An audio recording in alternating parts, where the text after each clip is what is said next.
Hello.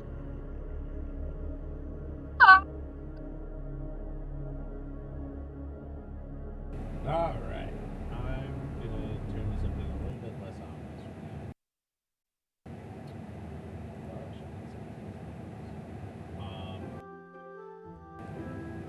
A little too light. A little too light. Uh,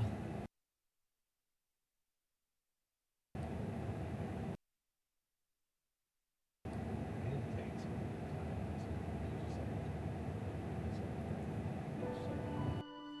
There we go, that's a good middle ground.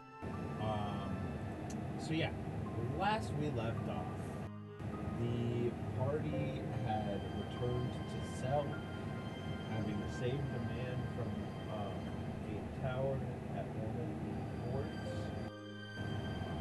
They decided to head towards the city proper, but a message between Onakur and Androx steered them towards the mines instead, where they met up with Androx, who was questioning a man. The party found out was a necromancer that was controlling all of the that were still assailing Cell. After some questioning of their own, the party found that the man was being controlled by the God of Shadows, Artscore. He pushed the party to make a deal, which they eventually accepted, to allow him to live on the condition that he would let go of the necromancer, so that he would stop controlling the dead person in the city. Which worked upon accepting the deal. Hard score, let go of control of the man. He also fulfilled on a deal with Onakur to relinquish control of his sister.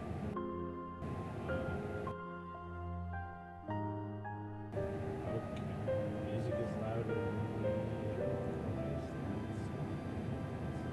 Let's fix that.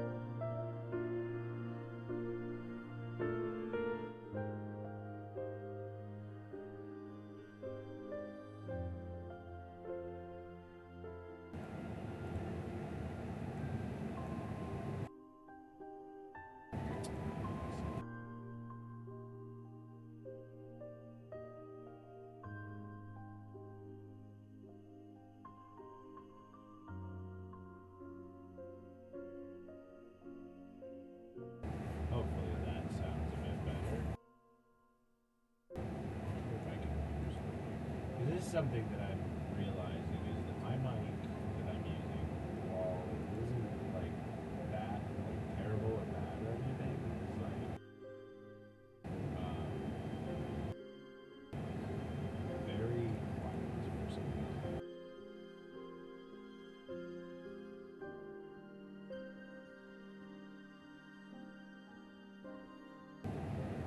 I wonder if I can do it in the system settings.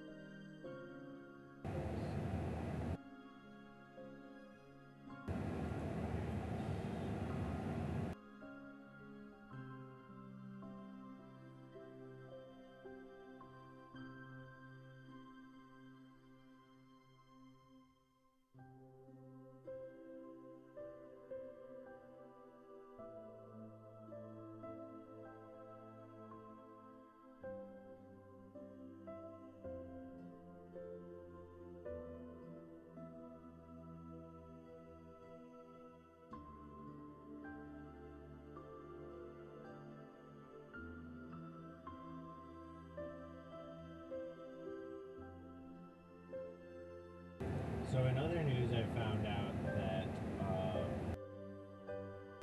if somebody does a tier 2 sub to a stream on Twitch, you can send gifts in the Twitch chat.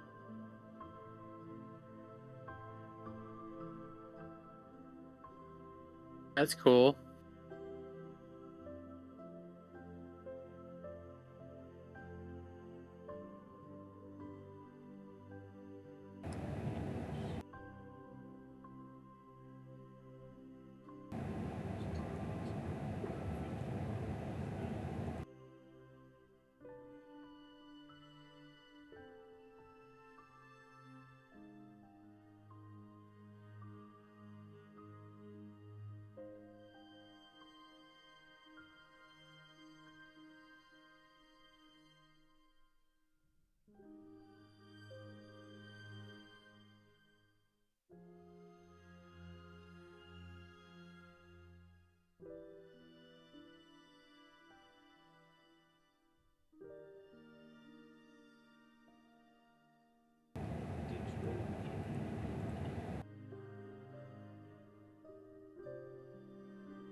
have returned.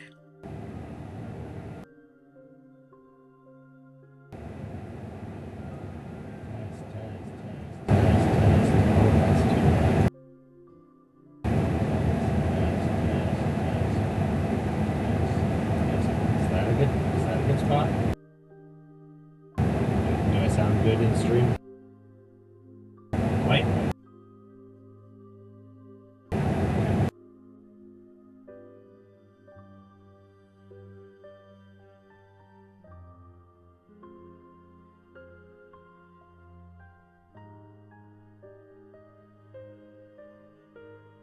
That better?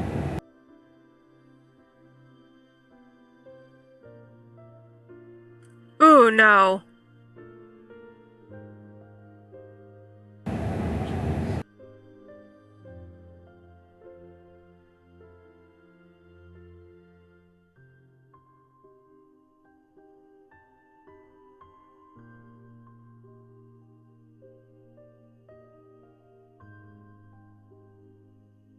Is that better?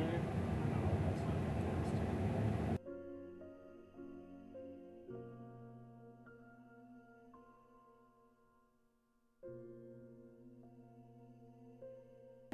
How's that?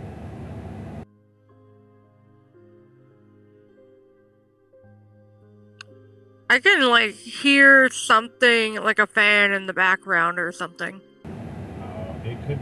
Okay, let me unplug and plug my mic back in. Maybe that fixes it.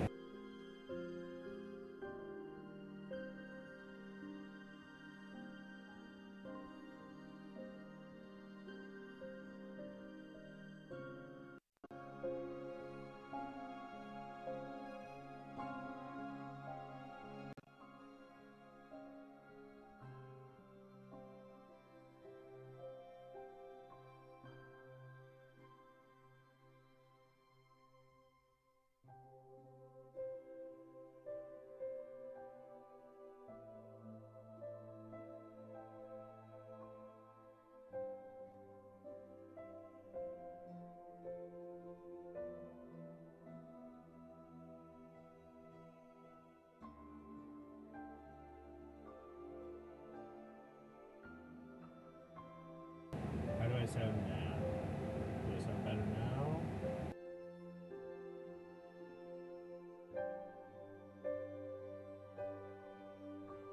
Do I sound better now?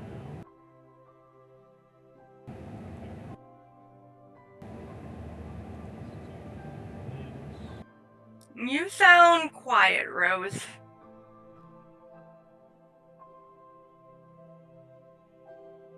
How's that? Any better?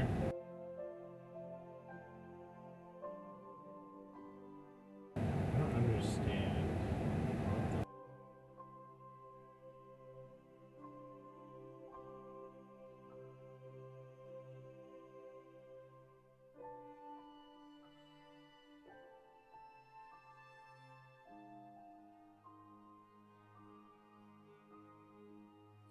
I'm not hearing a difference.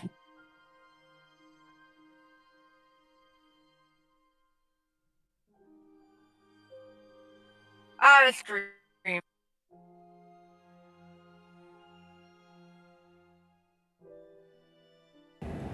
know what I bet it is? Probably using the fucking mic again. That'll do it. Test. There we go.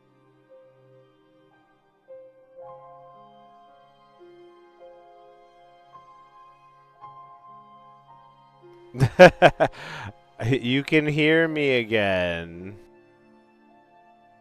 There we go. Okay. Fucking fuck PlayStation controller mic. Fuck it. It every time it fucks me. Yeah, sorry recap was so fucking quiet. But here we are. Okay. So, I believe that last we left off, the party was coming out of the mine from having questioned Albert Faustus. I don't remember all of the details on whether or not like you guys like took him with you, uh, or what, but you can fill me in on that.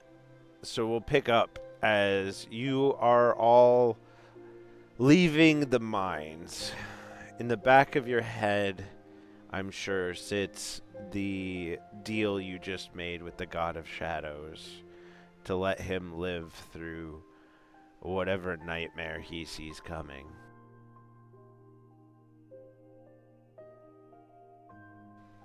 But yeah, we pick up as you're all heading back to the airship.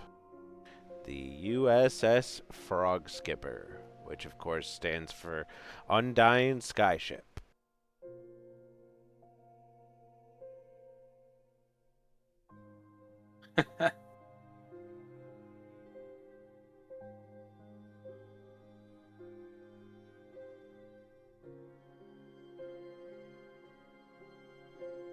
So we are on our way over to Zelk, currently in the skyship.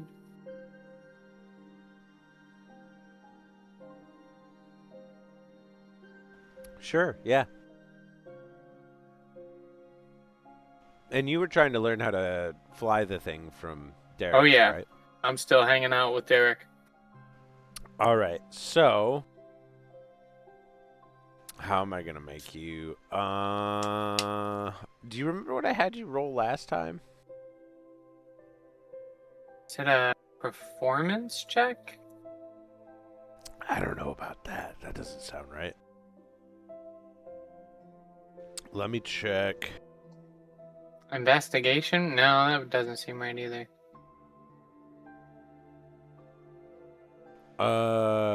Maybe Tool insight? tool proficiency check. 1d20. So let's do 1d20 plus your dexterity modifier, and yeah, so just 1d20 plus your dexterity modifier for now. If you learn how to drive it, you will get your proficiency bonus on top of that.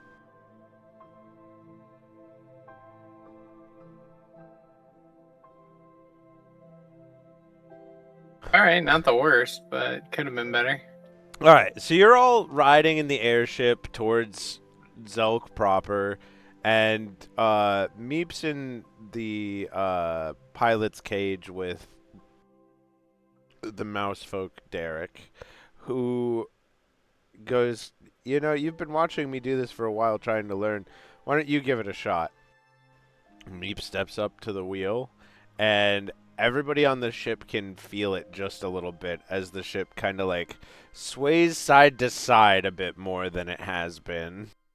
It's not terrible. Nobody's like thrown around or anything, but like it kind of feels like you're on the ocean now.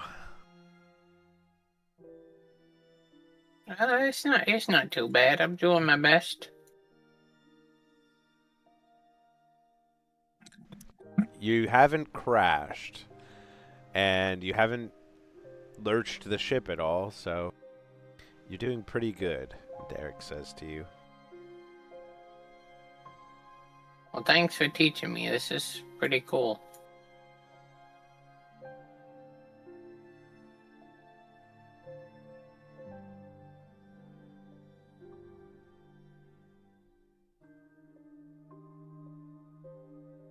Did anybody else have anything you wanted to do while you were on the airship?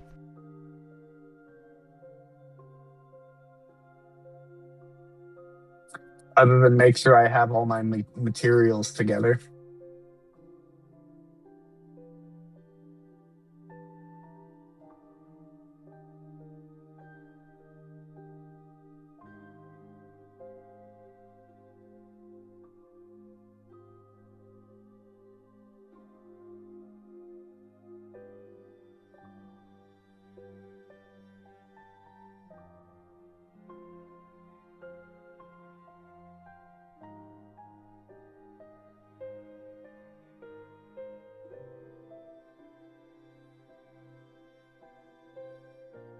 Okay, so you all sort of just mill about on the ship, as it heads towards Zelk. In let me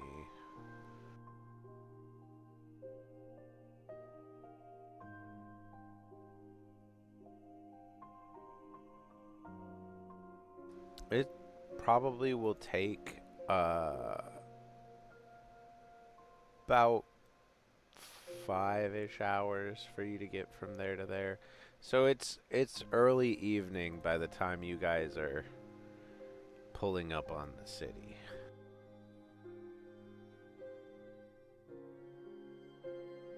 Flynn will like step to the side of the ship to overlook the view ahead of her.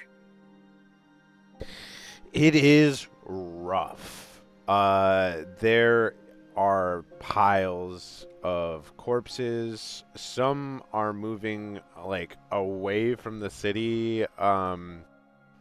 There's some that are just like caught in Narth's gravity at the far edge of the city, just floating, kind of out in space. There's a lot of like death and blood everywhere.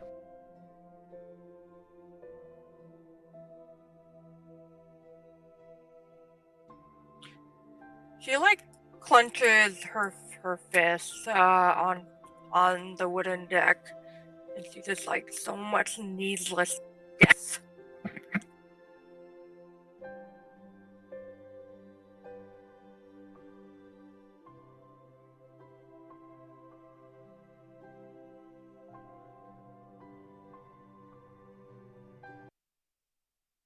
Maybe this is more of a time for scorched earth.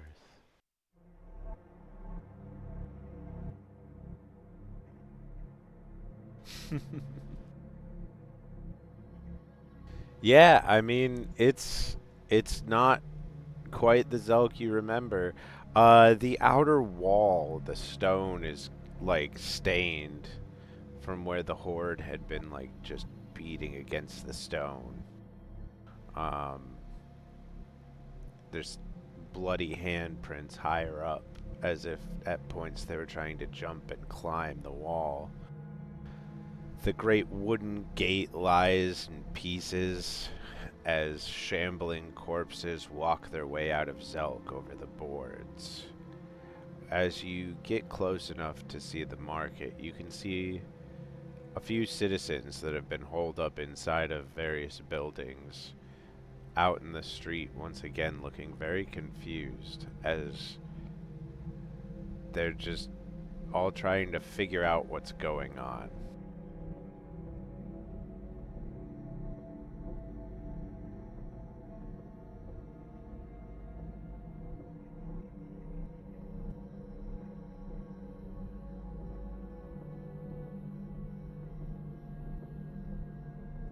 With Meep in the control room with Derek, he looks down at the little raccoon and says, "Where should I land? Or does everybody want to, like, climb a rope ladder down or something, you think?"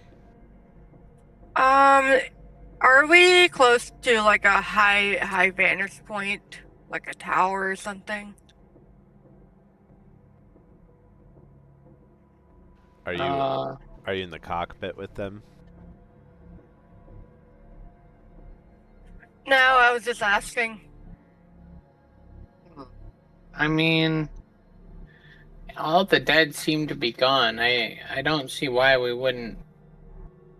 I don't see why we'd have to stay in the air this time.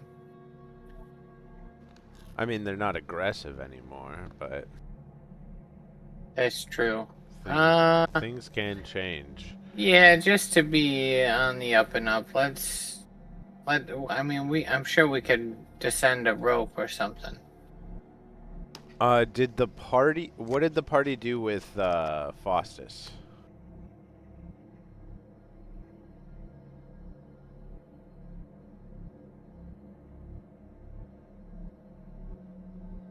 That was the necromancer, right? Yes. we had if and like we kind of turned him over to the custody of Androx.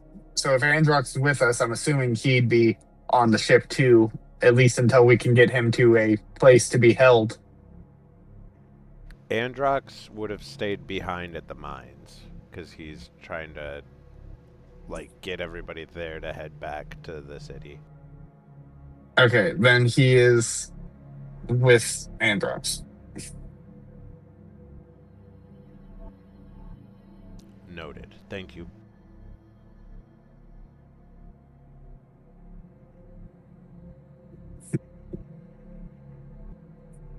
We turned him over to the custody of Rockman. Yeah, and thankfully he seems to be keeping his word too, so.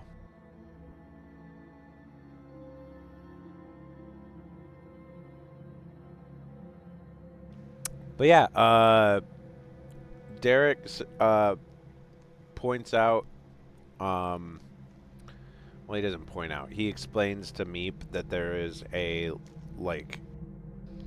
lever in the side of the door, where the exit is, that if you pull it, it will, a rope ladder will come down from the end of the staircase.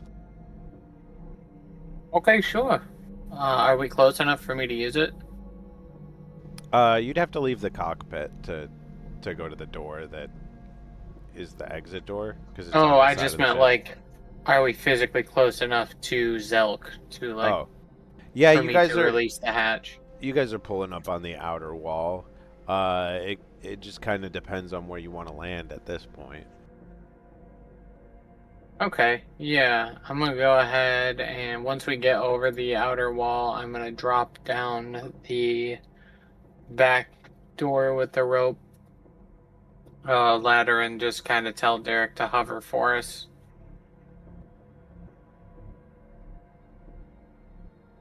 Okay, so you guys want to drop down, I'm going to move this ship out of the way.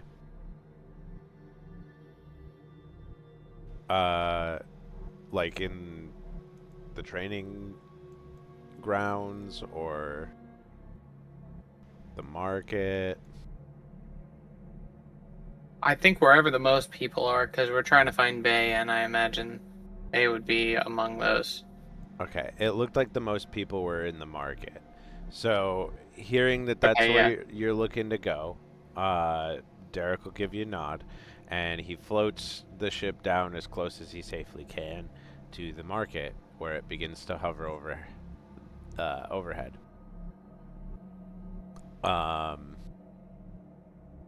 You are all able to descend down into the market, where the last few undead either make their way across the gangplanks off of this little floating chunk of the city, or they make their way off the other way and just walk themselves off the edge of the planet and start floating out into the abyss. So, so we're going to be having a ring. I mean, A ring of dead bodies. very invincible.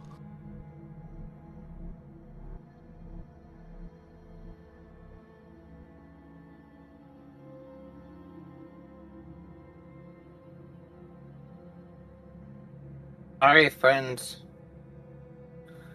I think it's about time we go down here.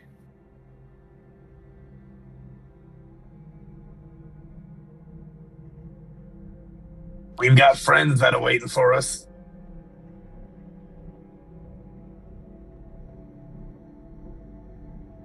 So, as you all descend down the rope ladder into the Zelkin market, a few of you have been here before.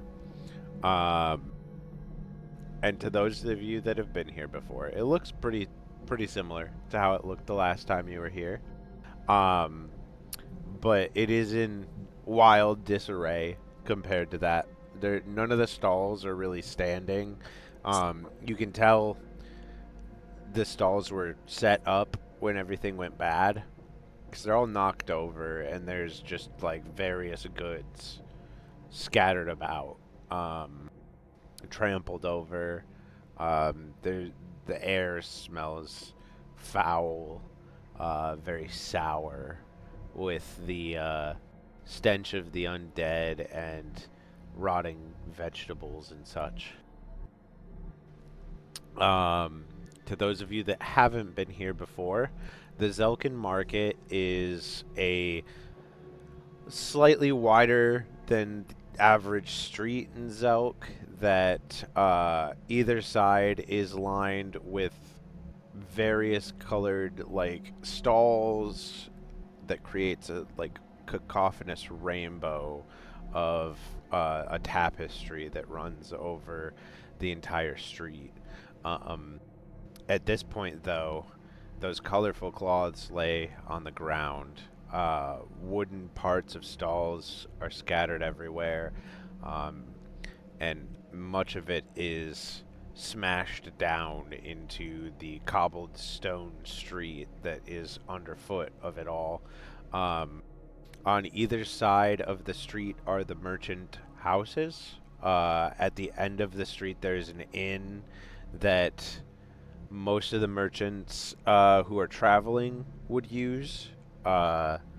The merchant houses are all sort of like boarded up at the moment. It looks like a lot of the people here were very lucky that they were here, because it is a little bit harder to get to than some of the other parts of town right now because of the gangplanks and such. And they were able to secure themselves fairly well before issues rolled in.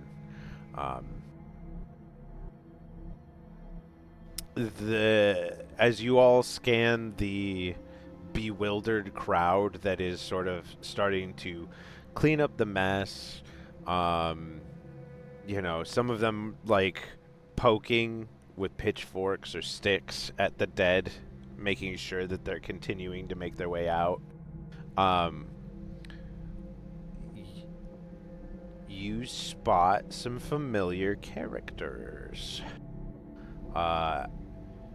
Sort of central in all of this mess, you're able to spot Bay and her friend Winlith alongside two possum folk riding a binturong, one of which you recognize, one feller by you, but he is accompanied by a friend you haven't met before.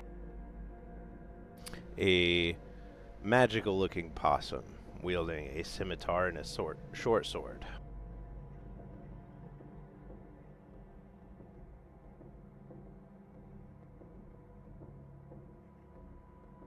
Meep is gonna try to run straight to Bay.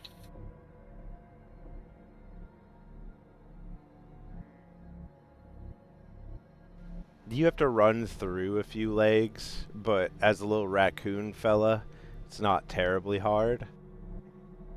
He's just gonna jump up and give her a big hug. Yeah, and being as small and light-footed as you are, you're easily able to catch her off guard. She sort of like flinches a little bit after everything that's been happening, but then as soon as she realizes it's you, she sort of like hugs you tight like you're a little plushie. Your eyes pop out of your head a little. How you been? How you been? We've been kind of worried because all the undead and stuff, but we're glad to see that you're here and doing good. So I hope everything's going all right. I'm not going to lie, friend. We were teeth for tits. Like they were fucking on us. If they hadn't turned foot right at that last moment, some of us might have been dead. Yeah. Thankfully, everybody at least in here is doing okay, because out there it's looking pretty bad. But we're glad you're safe, and You know, we got the whole gang here, so we're here to help however we can. And I'm sure Meep sort of like motions at the party, who I'm assuming you all follow. Yeah, if it wasn't for the fact that I'm like the tallest person in the room, I probably would have been the first person over to Bay. Yeah, I was gonna say that those of you that are bigger have a little bit of a harder time getting over there because you kind of like gotta bump your way through people that are like trying to clean things up and stuff.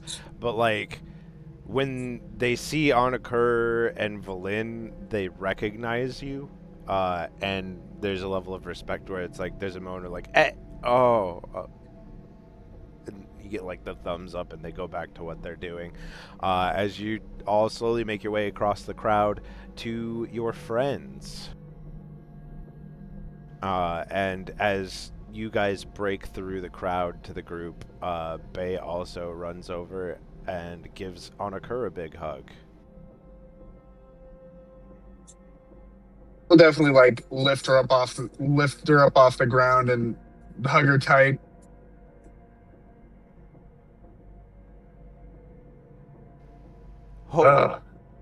It's been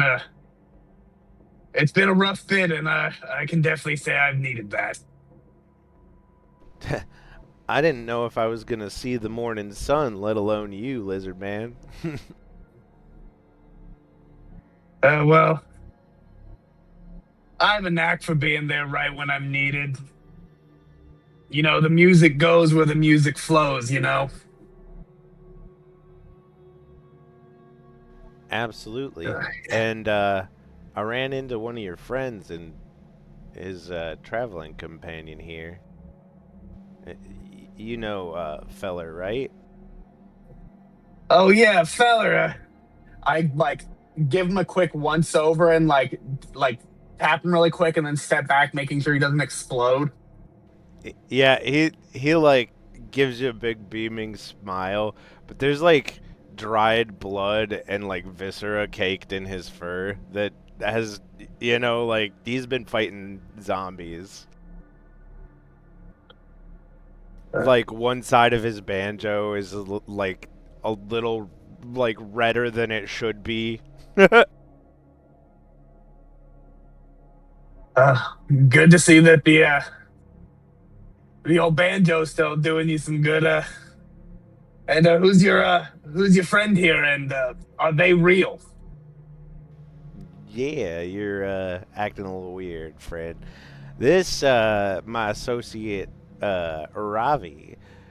He seemed like he might be interested in helping you all out. He had I mean, he just kind of want to see the sights, but I was explaining to him what you all been up to, and he seemed real keen to get traveling.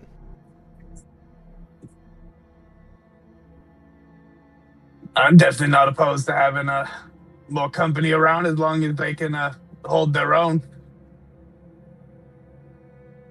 Well, howdy there, folks. How are you doing? My name's Ravi. It's short for Ravioli.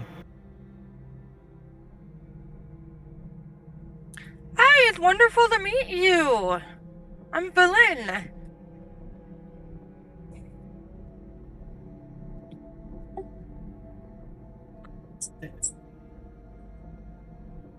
You want to go ahead and describe Ravi for everybody? Yeah, sure. So, Ravi is a blade singer wizard. He is a possum folk. He wields a scimitar in one hand and a short sword in the other. And he wears a little cowboy hat with a little raven feather in it. He also has like a tattered up duster that's the sleeves have been cut off of it, and then he's got his wizard robe tucked into his pants.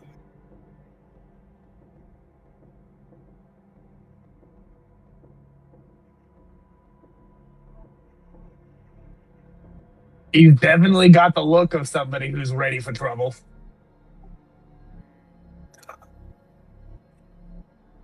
I'm always ready for trouble, friend. Us little guys gotta stick together, right? As long as you don't stick together near my feet, I don't look down very often, and I'm not going to be responsible for any casualties. Yeah, he really doesn't. Why are you afraid that someone is gonna bite your ankles? I might. No, I don't want to step on anybody. Well, don't worry about that, friend. I'll be sure to watch where I'm going.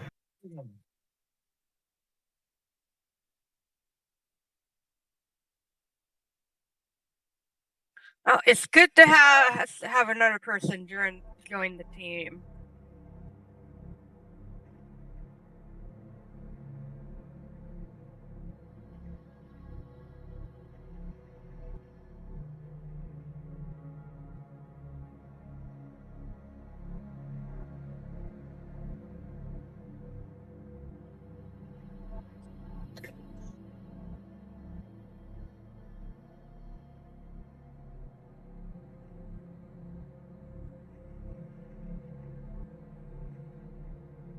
I sure hope you're ready to help with a little bit of cleaning up this little bit of a wicked world we've got going here. Oh, absolutely, friend. Let's make this the best place ever.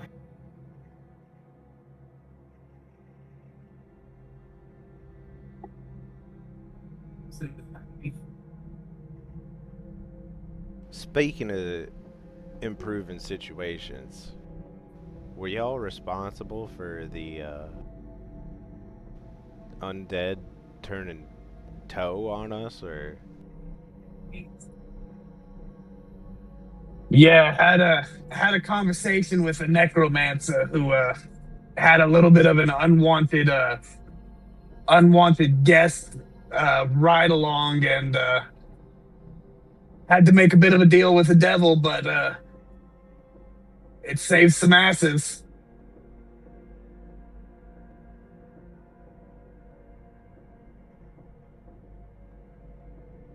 It's all we could do at the time.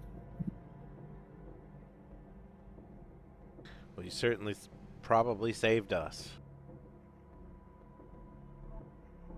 I don't know if we would have held out any longer. They were inside the building that me and Winleth were in. We'll burn that bridge when we get to it for the consequences of what we did to stop it. So, as long as we help people, I'm okay with it. You certainly saved several Vulcan citizens. That's good. I was beginning to wonder which side was winning. To be honest. I'm afraid that if we had gone on much more than a day longer, everybody here would have been amongst the dead.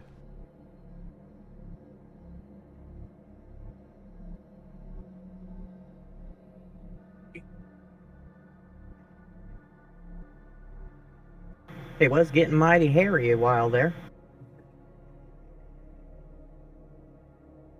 Yeah. If I had a gold for every time I've saved this city, I'd have 2 gold pieces, which isn't a lot, but it's strange considering that it's happened twice. Well,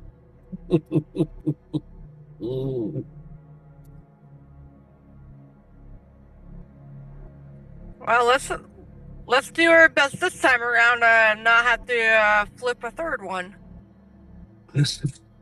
We've got an airship nearby waiting to take us out of here. We can use it to transport the civilians out of the city first, and then maybe we do a quick run through, just make sure no one else is like really hiding and isn't coming out, or maybe any stray undead decided to break the ties that bind. I don't think anybody was planning on leaving the city. They were gonna start rebuilding now that the dead are turning tail.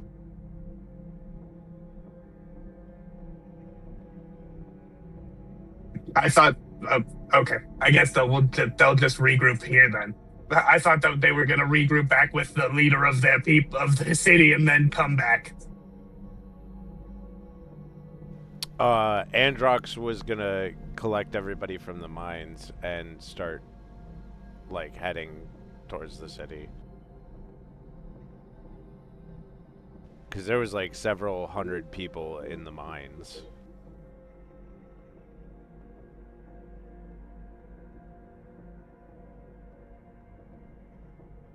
Would have been way too much for your airship and everything.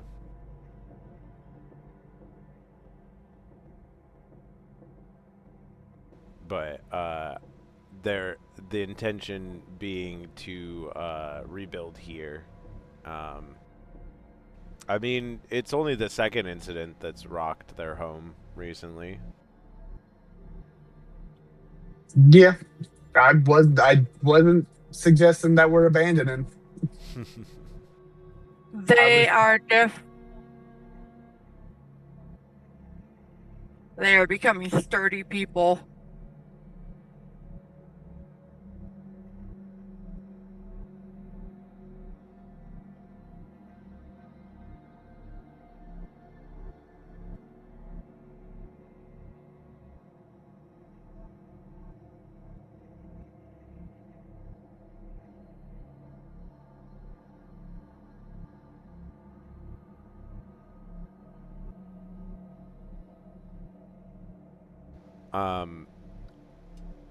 But feller's gonna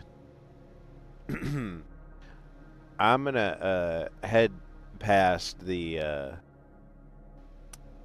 druid circle, let y'all's parents know that everything is hunky-dory here now. Hopefully nothing was anywhere near this bad over in Fourport.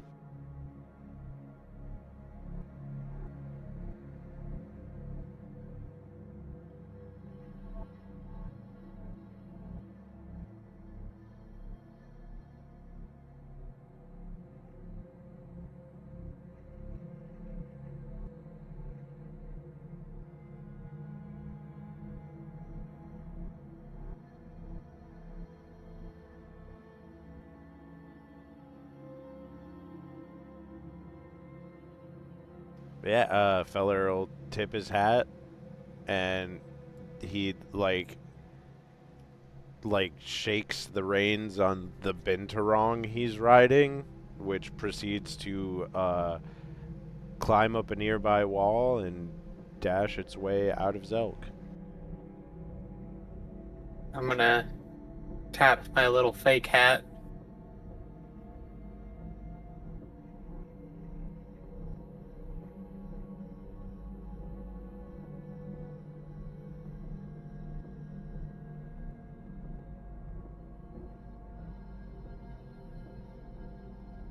Winlith will look at the group and go, "We were going to help them rebuild here before we headed back too. But I think that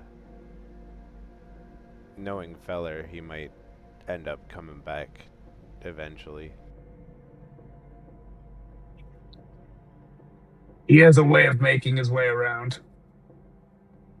Yeah, it's pretty impressive. He's sort of been our messenger raven through all of this, if you will.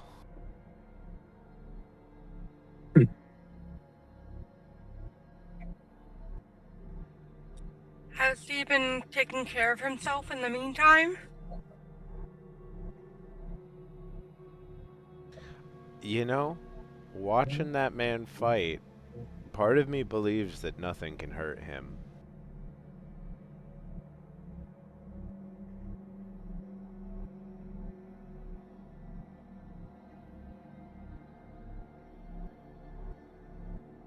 I'd agree with that assessment.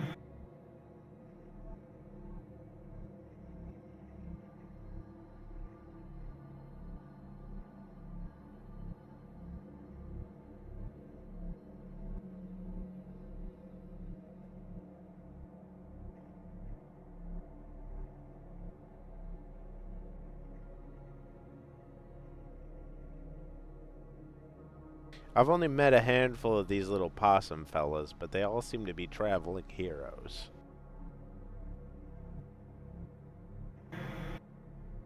Well, Ran not into a all of few us. drug dealing possums.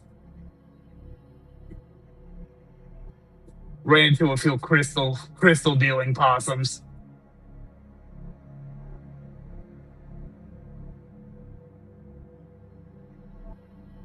Seems like the eyes can corrupt anyone.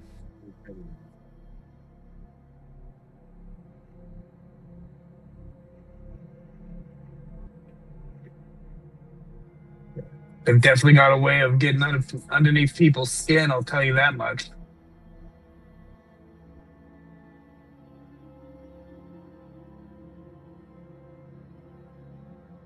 Well, I hope I don't ever get underneath your skin in a wrong way. You get underneath skin in the right way? A couple of drinks, maybe. Well, you never know what might happen. Magic spells going awry and all that.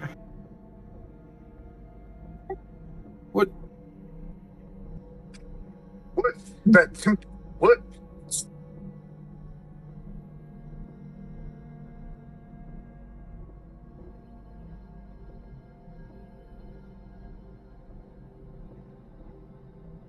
He'll be dusting his pant leg off. He's just like I still ignoring don't what know he if just that's said. the right way, but okay.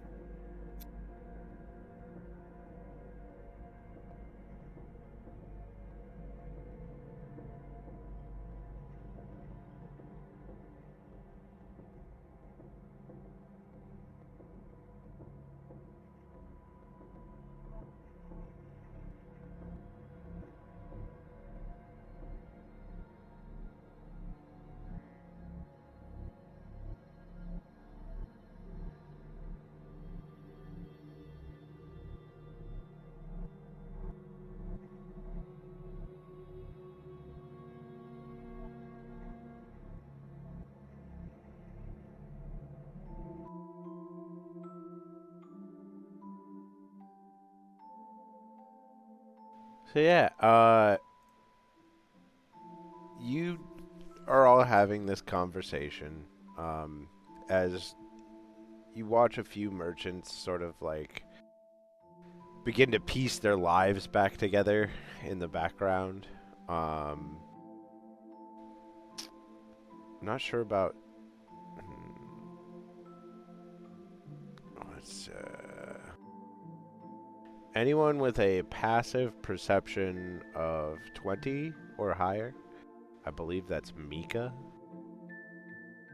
Let me see. Party resource. That's not the right thing. What's the party button? Where do I find my passive perception?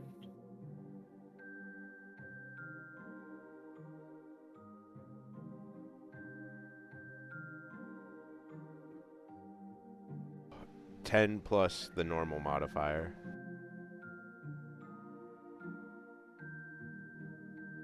Oh, for perception, 10 plus perception. I have 15. Yes. So.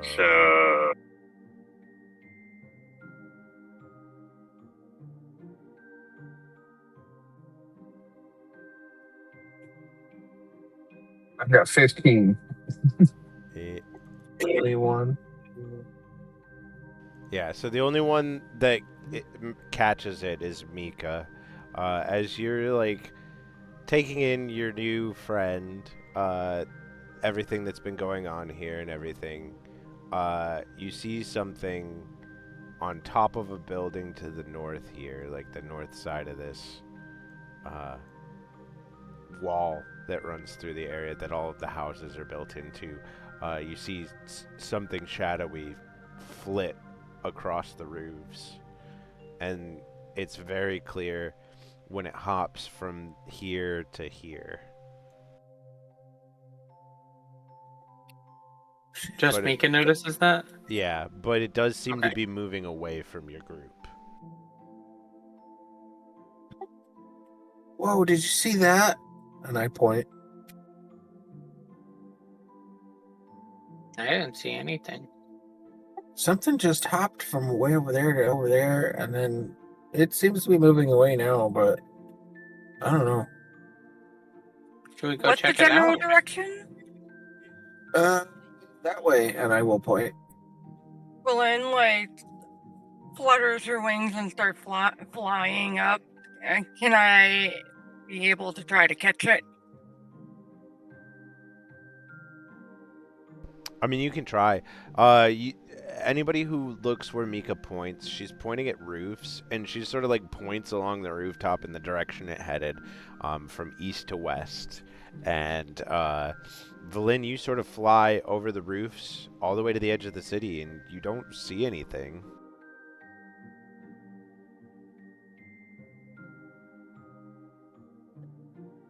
Does that turn it into an investigation so I can also not see anything? I have a 21 perception, but if it's gone, it's gone. I think what I'm trying to communicate is that it moved too fast for you to catch up to. Like it was already like essentially moving double speed on its way out. And then as Valin came up double speed behind it, it's already gone, you know? Maybe it was nothing. Maybe, I don't know. Maybe I'm just being paranoid. Maybe it's another one of your butterflies. Oh, God, no. Hope so. I mean, hope not. I think we should still keep our eyes open. I don't like that butterfly at all. One of these days, I'm going to help you get over your phobia of that butterfly. That particular butterfly? No. It was creepy. A butterfly, What if I like bugs, and then like bugs are just trying to kill me, and I don't understand. what if I made a tiny butterfly that had the facial features of meat? That would be pretty cute. I prestidigitate a tiny butterfly that is a butterfly in all aspects, except it has Anakur's head, complete with antenna. Oh, it's so cute.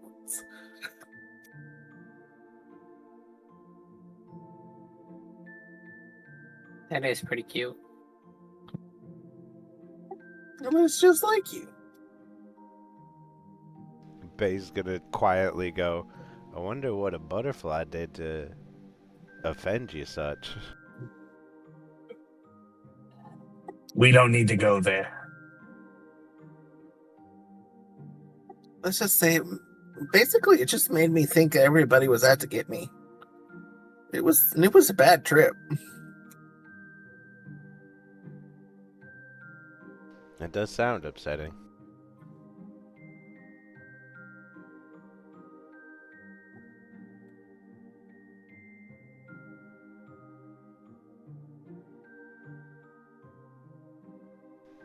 Made me think there was something really wrong with me.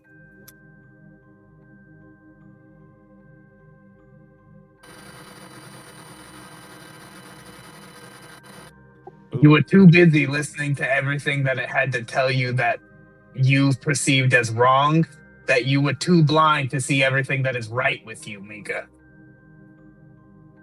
Just a heads up, Fen, your mic came in as nothing but static.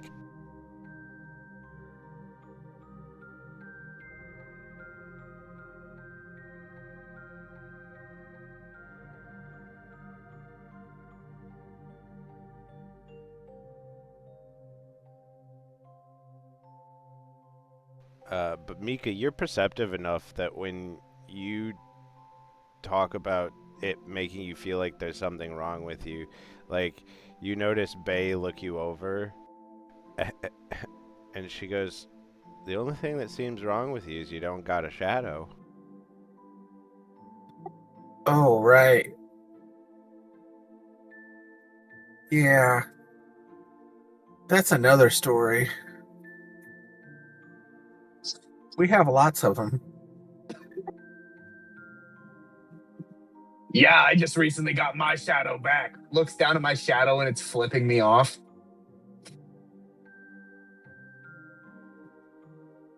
Test. Now we can hear you.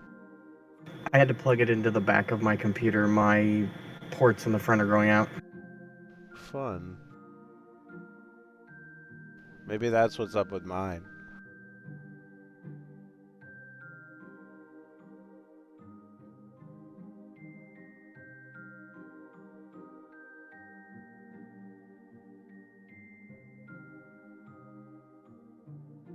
But like, after Onaker, like you look at it as it's flipping you off, and then it sees everybody looking at it, and it starts doing a little dance.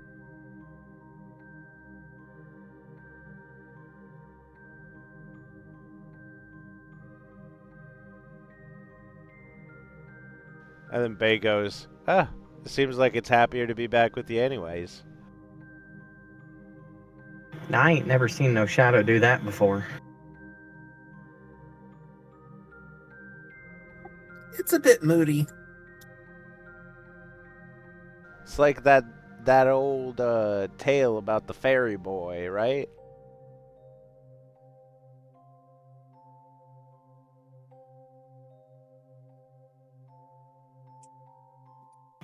Tale about no Yeah. fairy boy?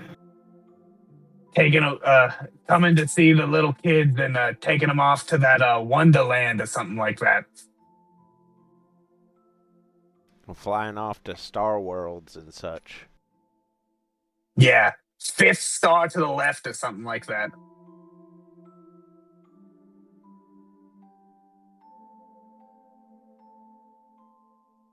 Yeah, I don't know why every time the people told that story, they had to point out that the guy's in green spandex.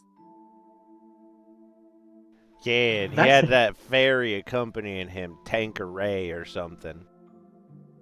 Yeah, That's Tinker very Stink or some shit. That's very specific. I wish I could remember what it was called.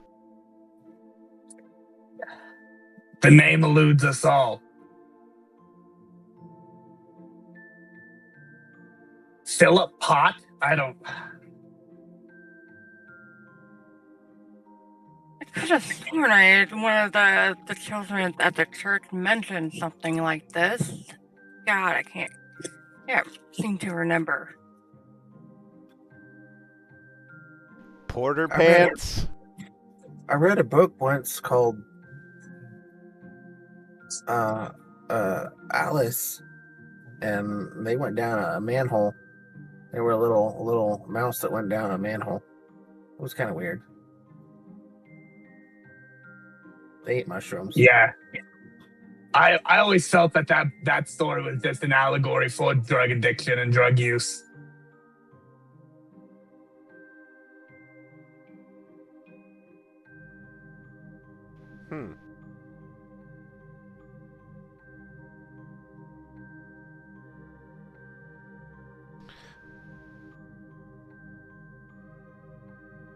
Well, as much as I appreciate reconnecting and everything, I think the people here still need help rebuilding things.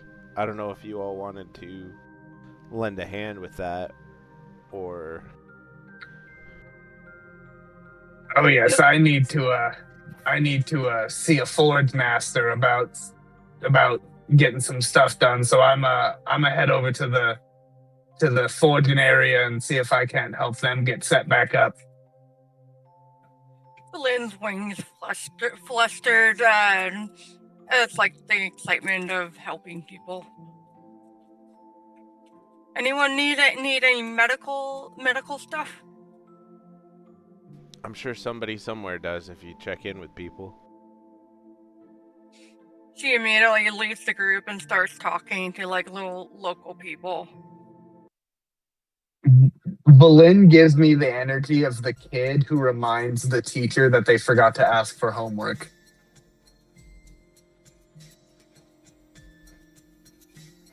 Does extra homework count?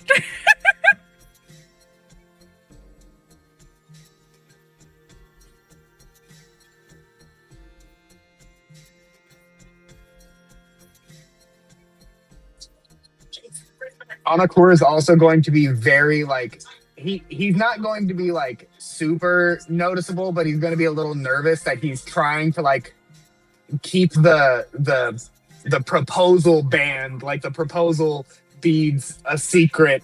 And like it's in his bag and everything, but he's still like he's hiding his bag, like he's making sure that it's away from Bay at all times.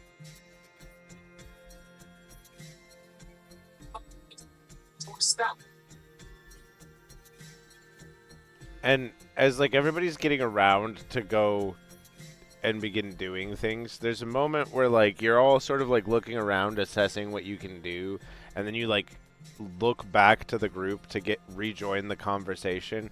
And at some point you look back and Graveheart is gone, and instead Vindane is just standing in his place, scratching his chin.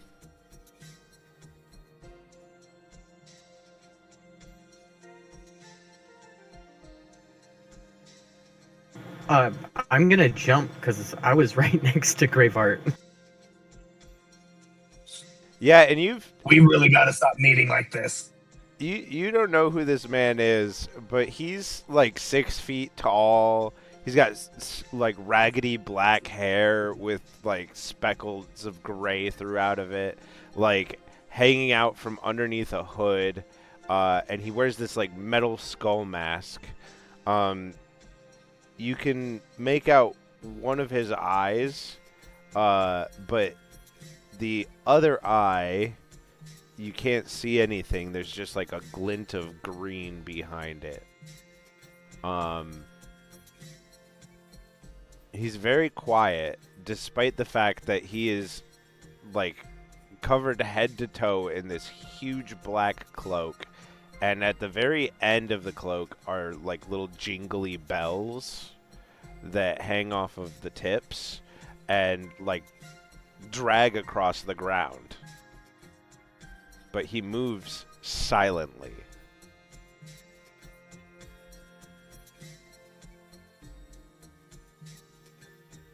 Oh my, is this another friend of y'all's? His friend is that's about as loose as the term as I would say. It's really hard to be friends with the god of chaos, but he's pretty cool for the most part. A little bit misunderstood.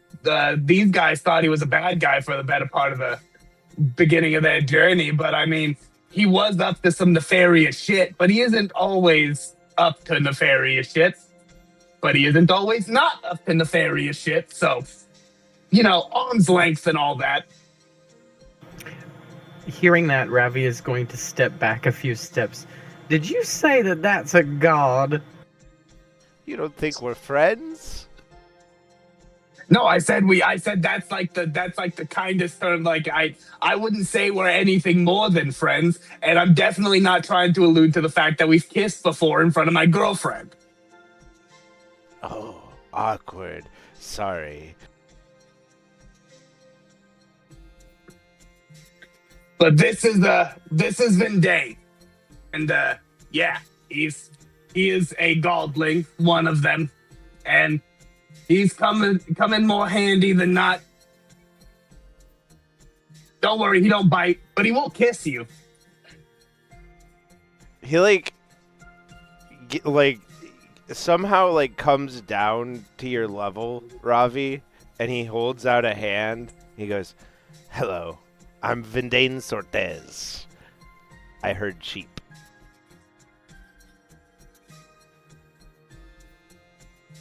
Well, howdy there. My name's Ravi, short for Ravioli.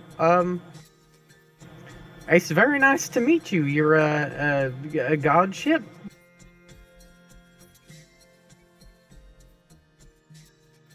He will not take the hand to shake it or anything. He just stands there looking very awkward.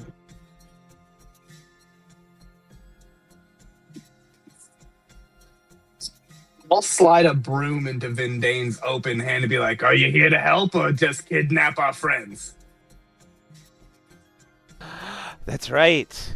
It is that point, isn't it? It's yeah, I need Graveheart for a sec.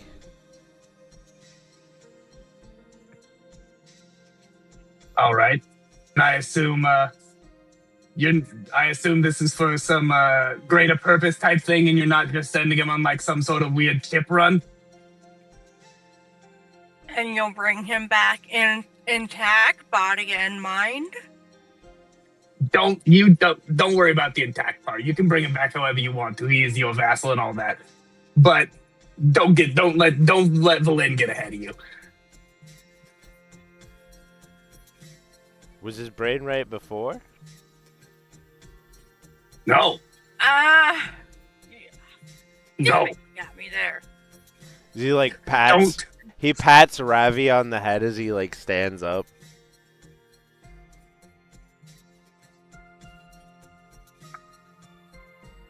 And like it's the weirdest thing as his like the hand that came out before to like shake your hand that now has a broom in it came out from underneath his cloak, but it's like almost impossible to tell where like his cloak ends and begins, and as the other hand comes out, it's like it just like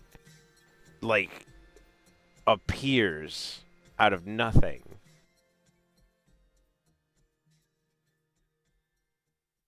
That is some trick there, friend.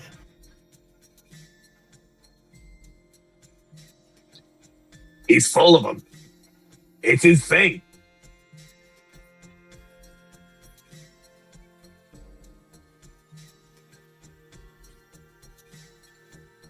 I'm actually full of presents at the moment, but wait. Like a piñata?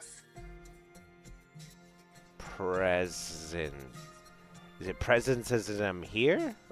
Or am I supposed to give you something?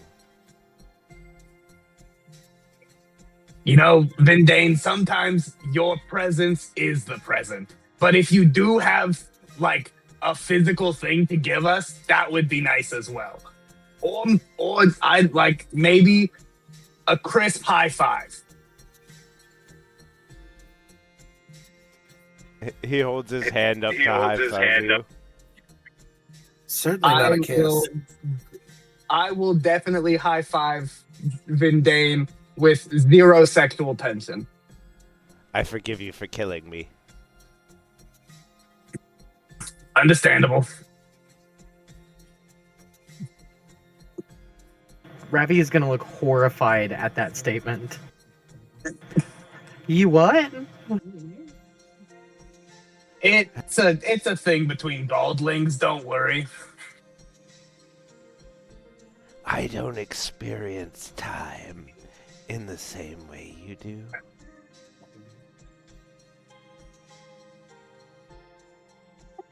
Like you can remember tomorrow? Sometimes. But I don't control it, so sometimes I don't remember today when today is happening. Sometimes I don't remember what I had for breakfast. Does that mess with you sometimes? Have you ever forgotten what you lost last week? And you found it tomorrow? And you remembered, oh, I left it there next Tuesday.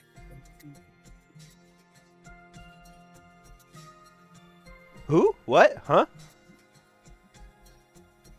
Yesterday is I don't know. history. I just wanted to be weird too. I just wanted to join the crowd. Oh, you were talking to me. Yeah.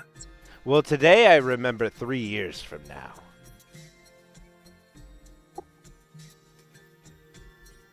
Am I there 3 years from now? And what is it that you remember from then?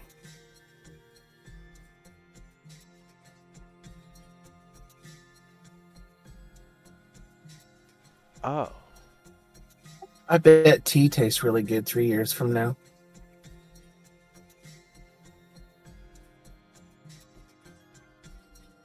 I could go for some sweet tea right now.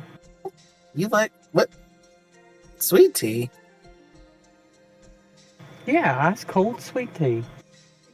Oh Oh, that's God, cold. the Southern versus the Brit, the Southern versus the Brit I tea don't mind debacle. sweet tea, but You put ice in it? yeah, after you brew it and it's all ready to go, you dump some ice in it, you let it get cold, you put a heck of a lot of sugar in it, and you just drink it right down. Why do you need sugar when you just can have cream? Cream and tea? I ain't never tried that. Anakor is I'll going to be try dead your looking at sugar. Vindane. I'll try your tea if you'll try tea with cream. I'm always open for trying new things.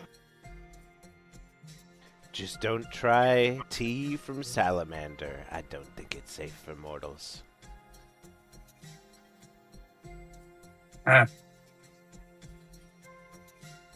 Yeah, I don't Anything think my dad deals in anything that's too palatable for the mortal taste buds.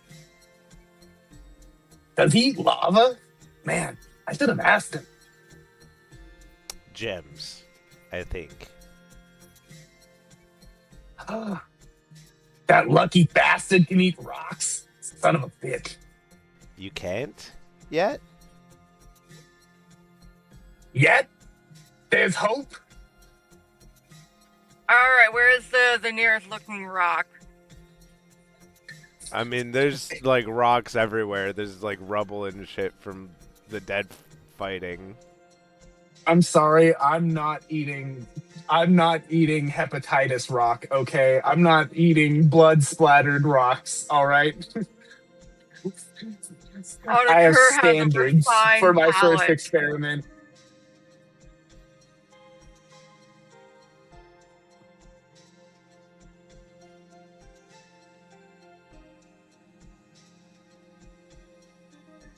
Oh. This one is for you. And a third hand appears from underneath Findane's cloak, and it is holding a black satchel. I'll take the satchel. Oh, you got more than two hands?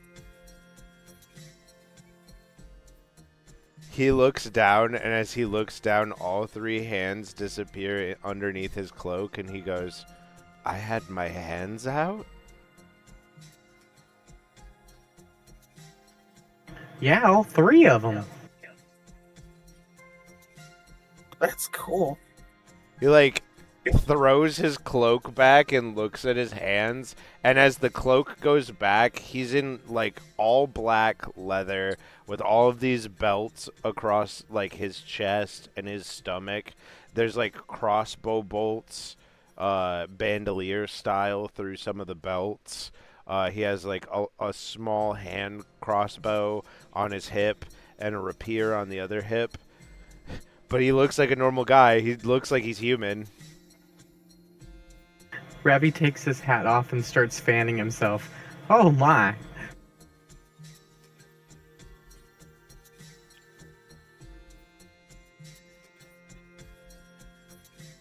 I was not expecting that kind of armory underneath that.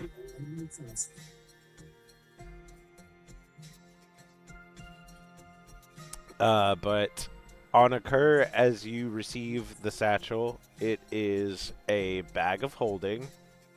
It contains where's my dice? Where the fuck did they go?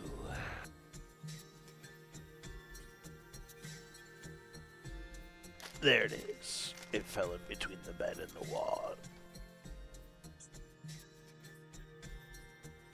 Quick, they're trying to escape. They can try, but they will fail.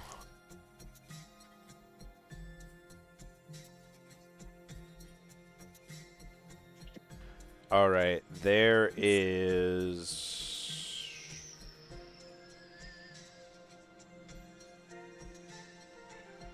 37 platinum.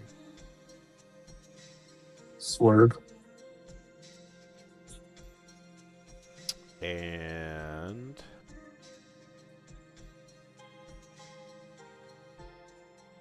250 gold pieces. And then we swerve in the corner. Woo, woo. 5 potions of superior healing.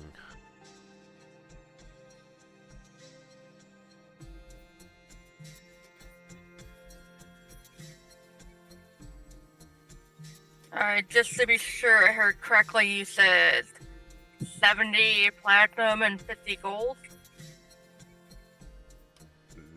No, I said 250 gold. I don't remember exactly what I said on the platinum. I don't think it was that high. I just got thrown through a loop. Yeah, no, it wasn't that high, and I just got thrown through a loop and forgot the number. It was like 37, I think. I was between 35 and 37. We'll go with... Okay, maybe 37 because I remember focusing on the 7. We'll go with 37 and 250. And then I said, what, Okay. five superior healing potions? Yes. Yes. Alright, so divvy that up as you like. And I don't know if Meep has a bag of holding, but I know Ravi doesn't have a bag of holding. I was do just not. about to say. I was just about to say. I'll divvy out the potions, give one to everyone, and then I'll pocket the change this time. And hey, Ravi, you got yourself a bag of holdings? Why, no, I do not. I'll give him the brand new black leather satchel bag of holding that we just got, and I'll deposit the money into my white bag of holding.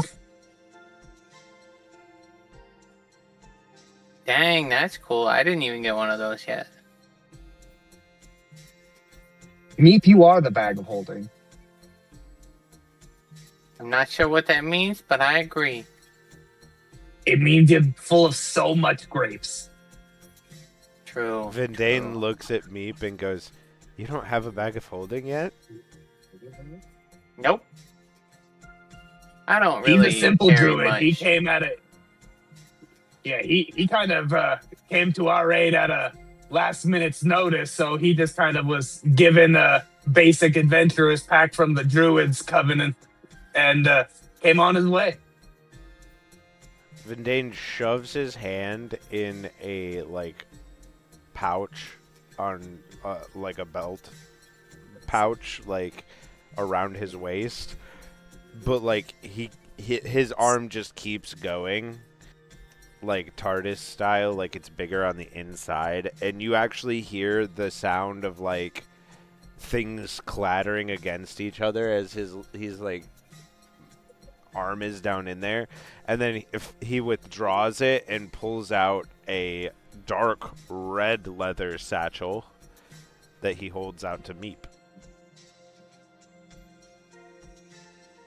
Oh, he's gonna grab it. Thank you. This is really nice. Yeah, hopefully I didn't give it to you too late. Check inside. Oh. And Meep's gonna look inside. It's full of raisins. What the heck? Thanks, friend. Meep is a very happy little raccoon. There should be all the grapes your heart desires. And somehow I feel like it'll desire more after this, but it'll be good. It'll be good for now. I really appreciate that, Just the friend. greed they talk about in the Bible. I love that the connection is totally not being made, that they were supposed to be grapes, but he didn't give it to you soon enough, so they are now raisins. God. Meep did not notice and just likes that he got grape flavored things. Meep sees grape in any form and is grateful for this gift. Exactly. A literal god has gifted a raccoon a bag full of raisins. This is a holy day. Now It's I a can lot see of more of them raisins. at once. If there are raccoons around, like feral raccoons, they will see this moment and start a church, and this will be when raccoons gain sentience.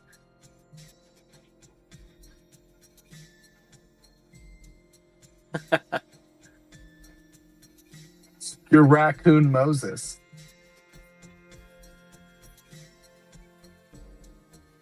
I will part the purple seas. The grape ones. Oh, it's amazing being able to send gifts in Twitch chat.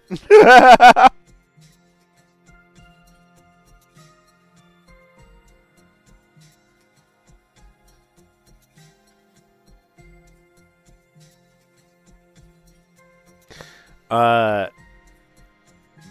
yeah, Vindane looks at the broom in his hand that wasn't just down in a pouch, goes, ah! and drops it.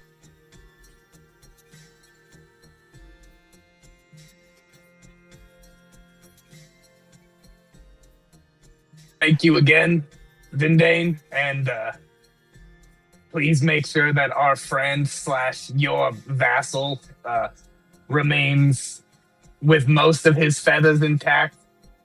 He could go with a little bit of ruffling, but you know, we still need that little bit of tact and decorum that he brings to each situation.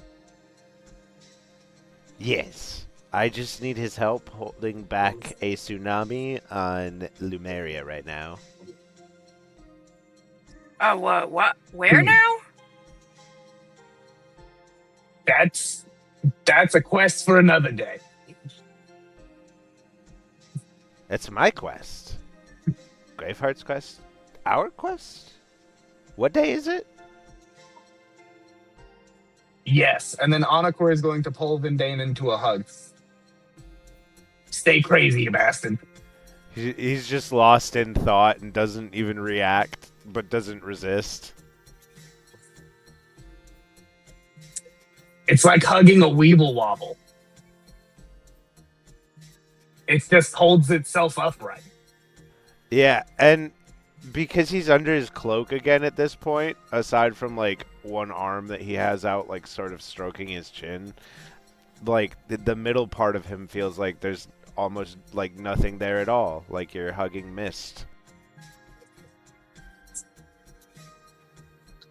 It was like when I would imagine I was hugging my dad. Because, you know, he was locked in an orb.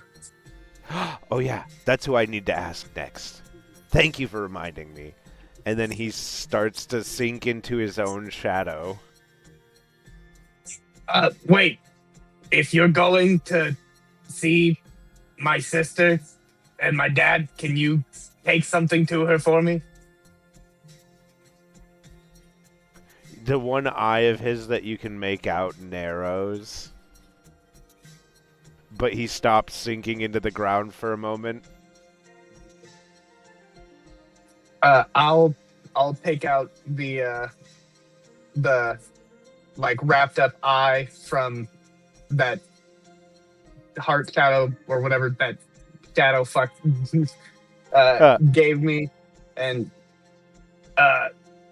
this belongs to her, and I had to make a deal to get it back, but just let her know that like I'm okay and we're doing good, and that hopefully I'll be able to see her when all this is said and done, and hopefully she'll be able to see me too.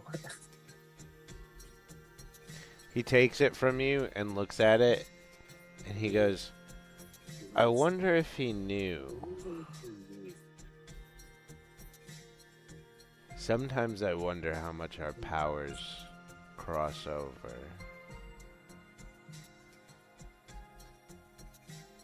When I stole that darkness from Gnome,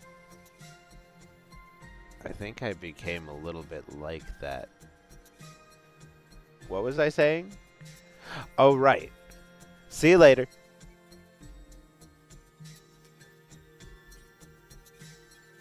and he just melts into the ground and disappears. That was something special. I feel like we might need to unpack that one later.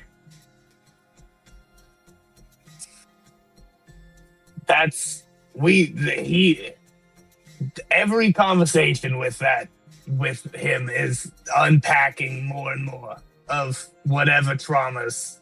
But it's never a dull moment when he's around, I'll tell you that much. I'm just over here trying to do the 3-hand thing. Obviously, you can't do it. Kind of looks like Mika's dancing. Anakor will grab his tail by the base and then just pull it off. Magic.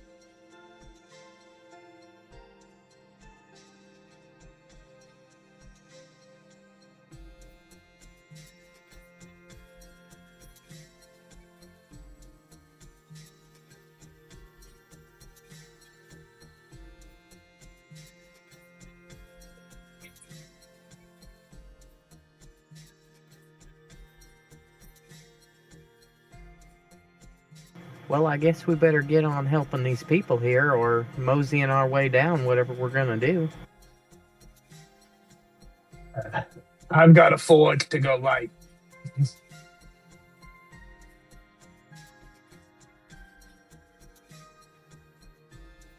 All right, so Anakura is looking to help reset the forge.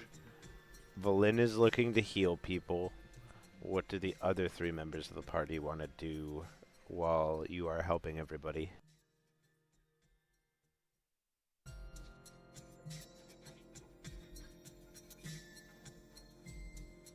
Are there like large pieces of rubble and stuff just kind of littering around?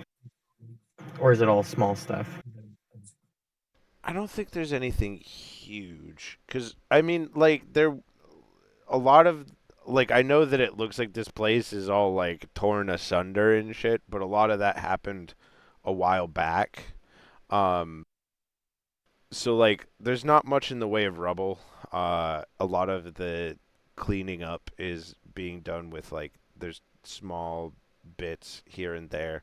I think the largest thing debris-wise sitting around are pieces of the various market stalls. Like large, like 2 pieces of wood, like 2x4 style wood that held up the fabric that flew over each of the market stalls. Okay. Ravi will just start helping pick stuff up and put like broken pieces of wood and stuff in like a big pile.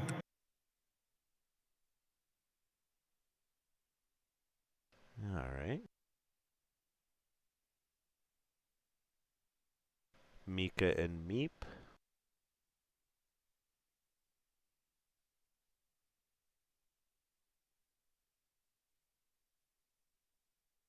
I think I am going to cast Speak with Plants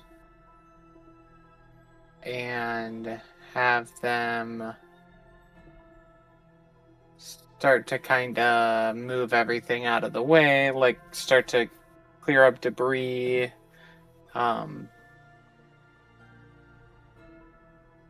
This is what that does. So they just perform simple tasks. So I'm having them like order like debris into an area so it can be picked up and stuff. Holy shit, I didn't realize that spell gave them animation. That's insane.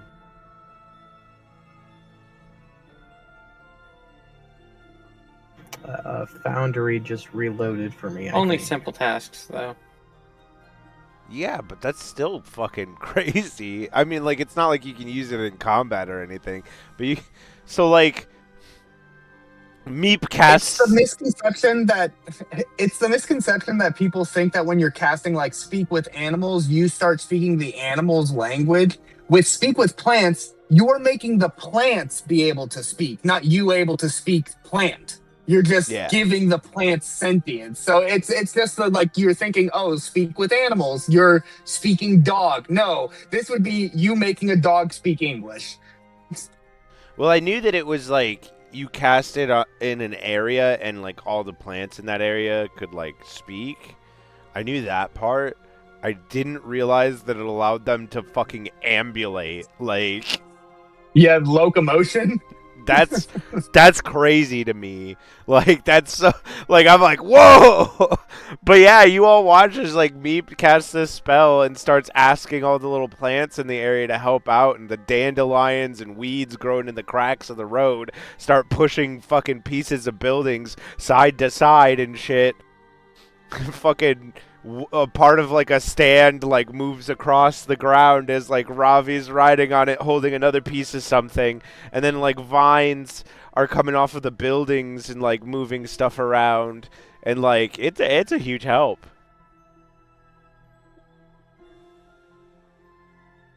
Heck yeah. I'm That's just kind of like impressive. I'm just kind of like waving my hand in the directions that they need to go in.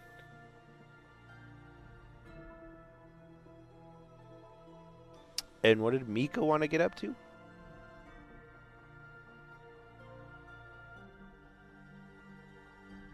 I'm also helping where I can. Uh,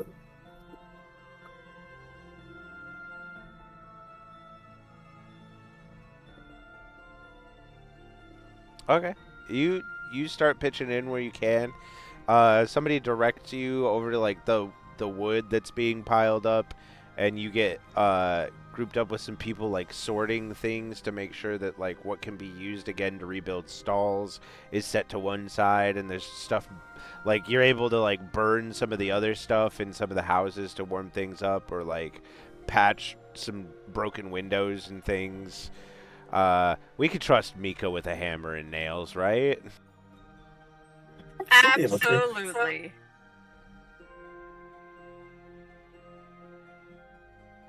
But yeah, you all I say that's a roll.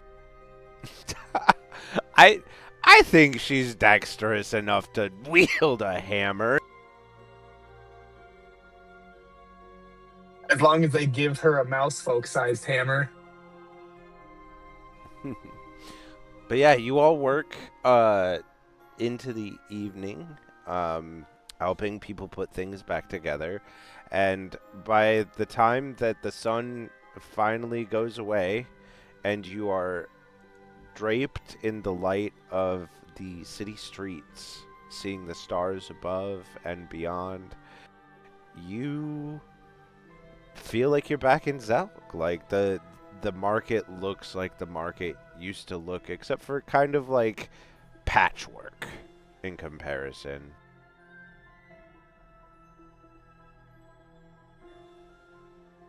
Valin saves a few people from terrible injuries. They're able to get up and start helping right away. You know, you all pitch in on moving debris and like putting stands back together and everything.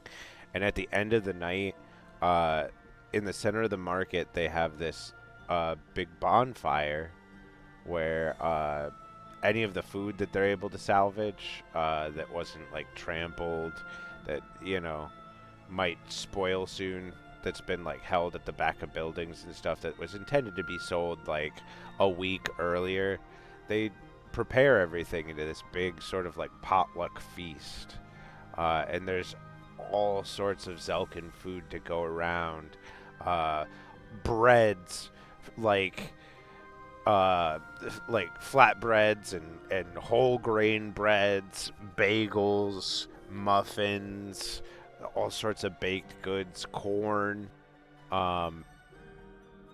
There's fish of all kinds. There's a huge like swordfish prepared with all sorts of like spices and things to cover the fact that it's been sitting for a little bit. There's like a whole hog that's getting roasted, and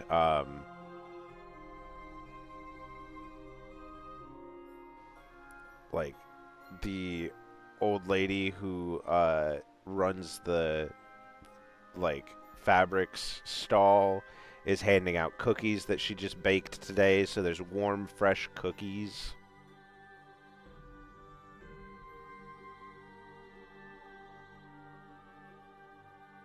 What kind of cookies?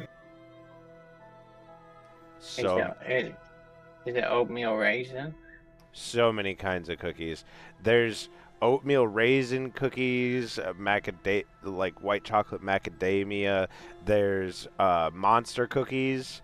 There's chocolate chip cookies. There's peanut butter cookies. Trying to think of what else they'd have access to. There's citrus cookies, like lemon and orange cookies. I'm sure they'd have like gingerbread cookies and any kind of cookie you pretty much you can imagine they probably have, because this is a very wheat-based society.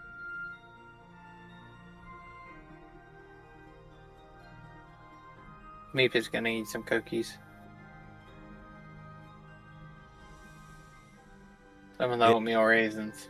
Yeah, every time you finish a cookie, the old lady goes, "Oh, you need to put more meat on your bones. Here's another one," and she hands you another cookie. Meep is not arguing. Belen is like sitting down. I don't know what the equivalent to this word is, but Japanese style, and just munching on the cookies like a chipmunk.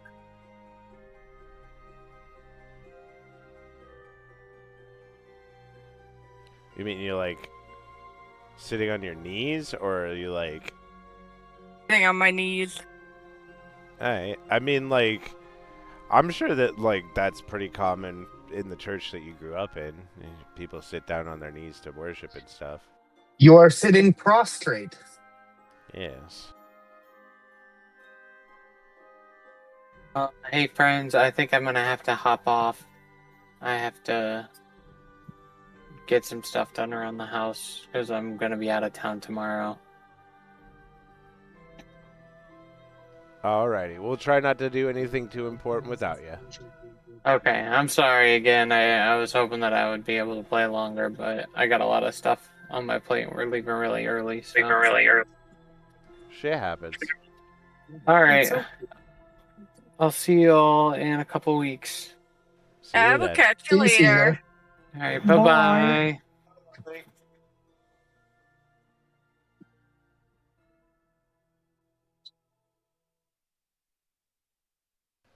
But yeah, everybody in at the potluck sort of doesn't stop telling everybody in your group how much they appreciate your pitching in and your help in sort of restoring regular life for them.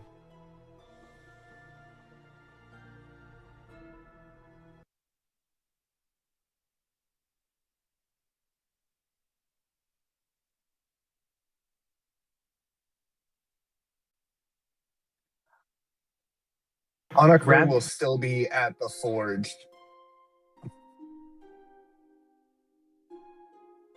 Yeah.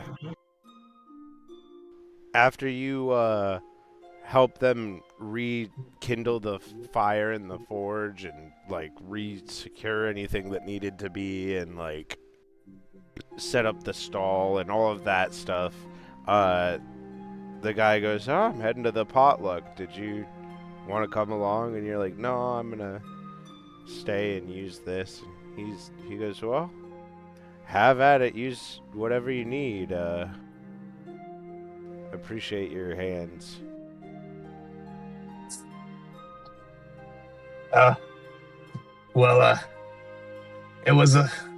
was an honor to help again. The city has already been through enough hardship, and I'm kind of hoping that it's done seeing that hardship, and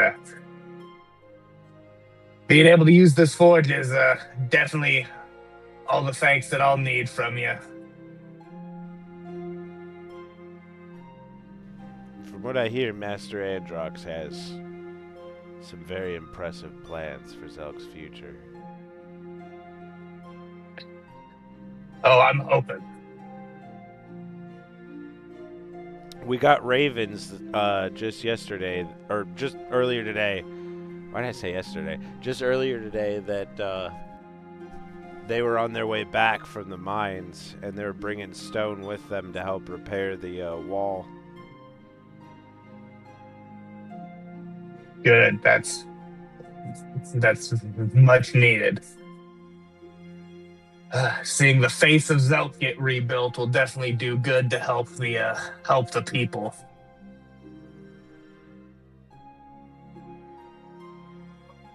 He nods at you and then begins heading towards the potluck.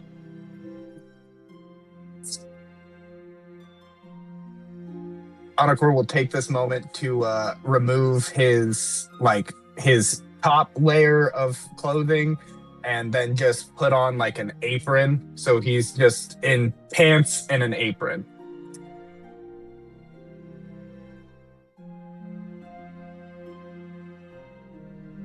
Golden scales shimmering in the forge light.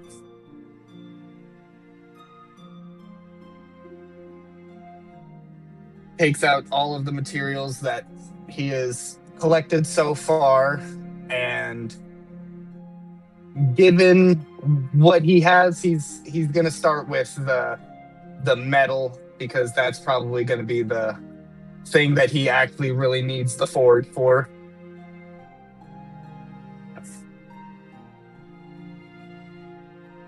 That and the bone that is as dense as metal. I don't know if that melts. I bet it does. The pharaoh bone? Yeah, that acts as a metal, right? It does, but it has an extremely high melting point. Okay. It's a good thing I can breathe fire. They needed a forge of magma in order to smelt it for the airship. Okay. So, like, you could probably heat it to the point of pliability, but I don't think that you would be able to melt it in this forge. Oh, trust me, I just need it to... That's going to be the neck. So that I just need to be able to make pliable. So I just need to be able to beat it into a semi-cylinder shape. Yeah, and then it probably won't be able to, like, connect on the opposite side because you can't melt it, but... Yeah, you can but that crimp is it. where heat, wood, and the other piece of metal will come into play with the making of this hurdy-gurdy. So, how do we want to do the rolls for this? I'm just gonna make you make one and see how it goes at this point. Because like if you roll high enough, might as And well. I took just...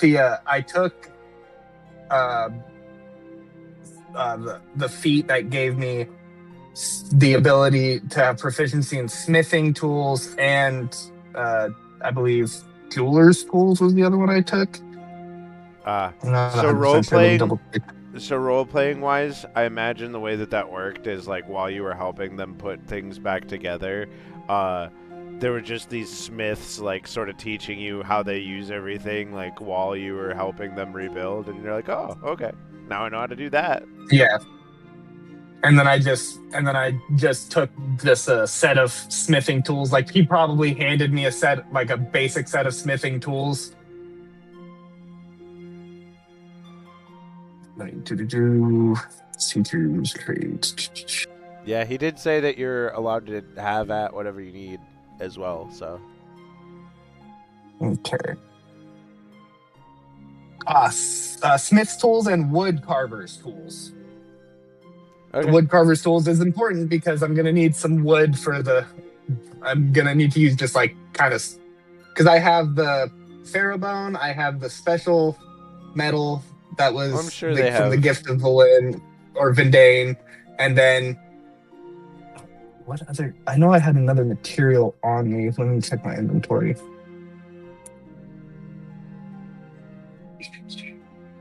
I'm sure they'd have somebody that works wood at the forge, considering it's a trade city, so they're probably working like carts and like tools and plows and things. Yes.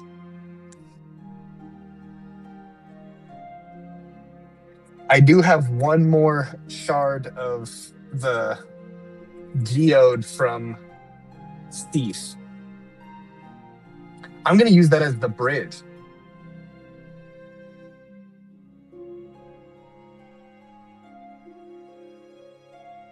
Okay. So I'll take the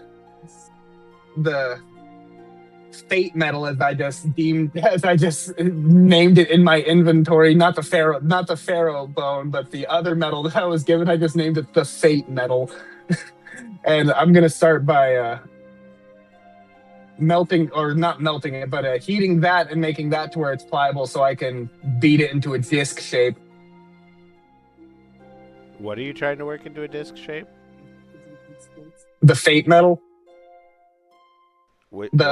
one that I was given as the gift from the gift of Vindane. Oh, okay, yeah.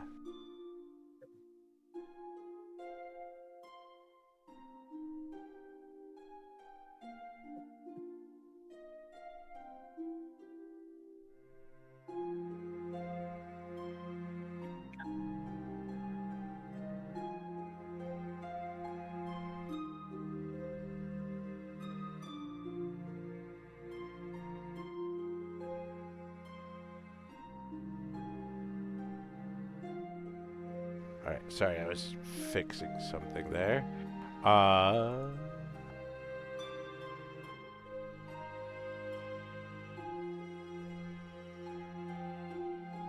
I didn't update your character either. Savage.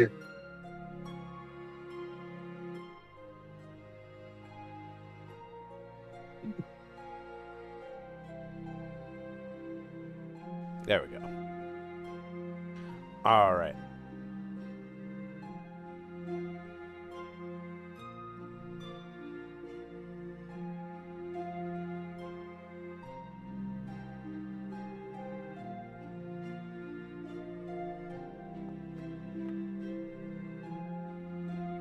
Hell yeah. So yeah, you're able to very easily shape the metallic parts that you're working with into the shapes that you're looking to. The pharaoh bone doesn't like shape very well, so it looks very archaic, I guess is a good word for it, or like, you know, like it's kind of crude, but the other metal, it almost like feels like what you envision is shaping it a little.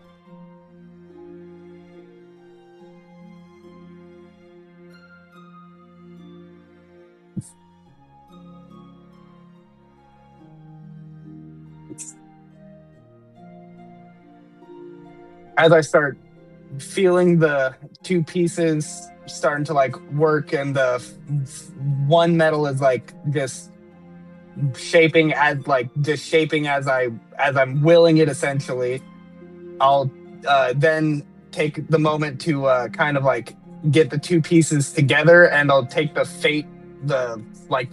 easier to meld one, and I'll put it over like the bottom portion, just to layer it and like stick it onto the pharaoh bone, and then I'll like heat it, use my fire breath to heat it as well.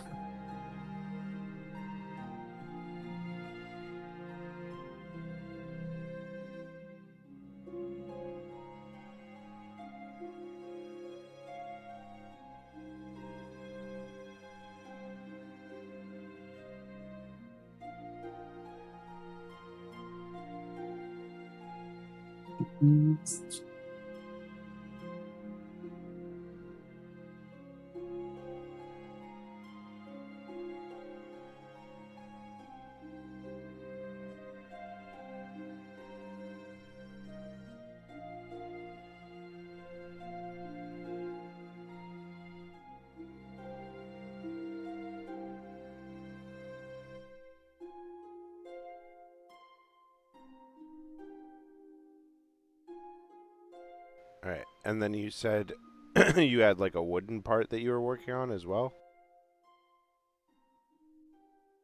Yeah, I had to cut the body of the instrument, like the actual like resin, the wood part of it, because it's a wood and metal instrument. Right. So yeah, now I would just take a log and carve it out and hollow it, and it doesn't need to be like a enclosed shape, since the piece of metal that I forged is going to go on top to actually seal the wood together to make the resonating chamber. Yeah.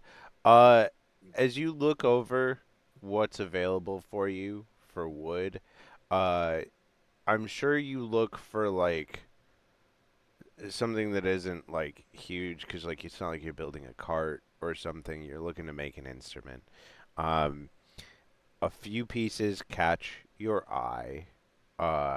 There is a like cherry wood.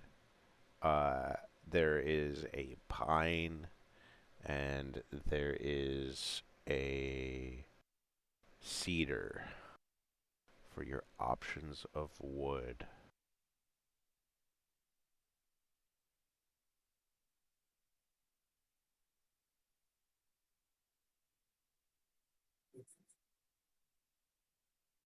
I'll go with cherry wood. All right. I'm trying to remember which song it was. There's one song that I know I really like. Maybe it's this one. Yeah, I like this one. All right. So you begin working the wood. And wood.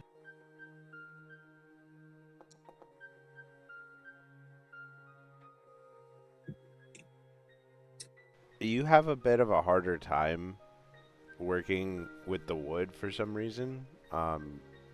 But like, I can give myself a bardic inspiration. okay, it's a D10, right? Let me double check out my level.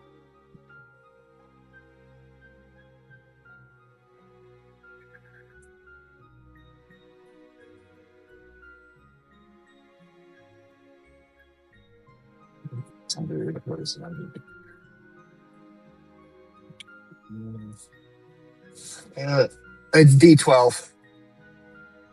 Nice. Okay.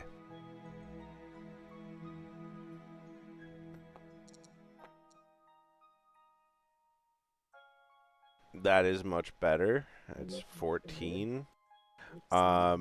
So you have you do still struggle a bit, but you're able to shape out exactly what you're looking for in the shape, and then you use some fancy sandpaper that they have available for you to just work out any rough spots that come from you not being, a practiced woodworker. But you definitely are like, dang, those guys taught me really well. I definitely know how to do this.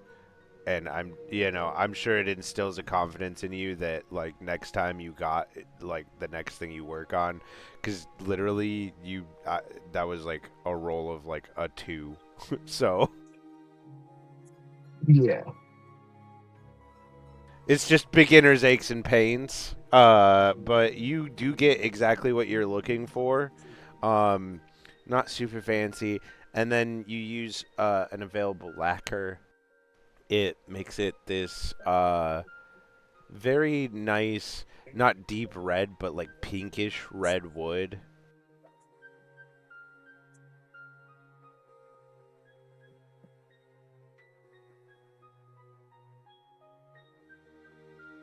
I'll take the wood after it's been lacquered and rubbed down, and I'll like turn it over a couple times, give it a good look, and then I will take I'll set the metal like faceplate that I've made into the forge for a moment to heat it, and then after it's just hot enough, I'll take it and I'll press it to the wood body to burn and seal it to the wood body, and I'll add some like lacquer resin to the edge of it to seal it together as well.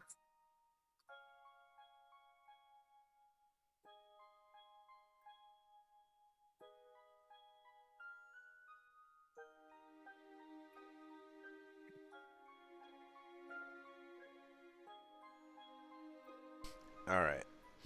And I'm going to have you do one more roll to have them put together.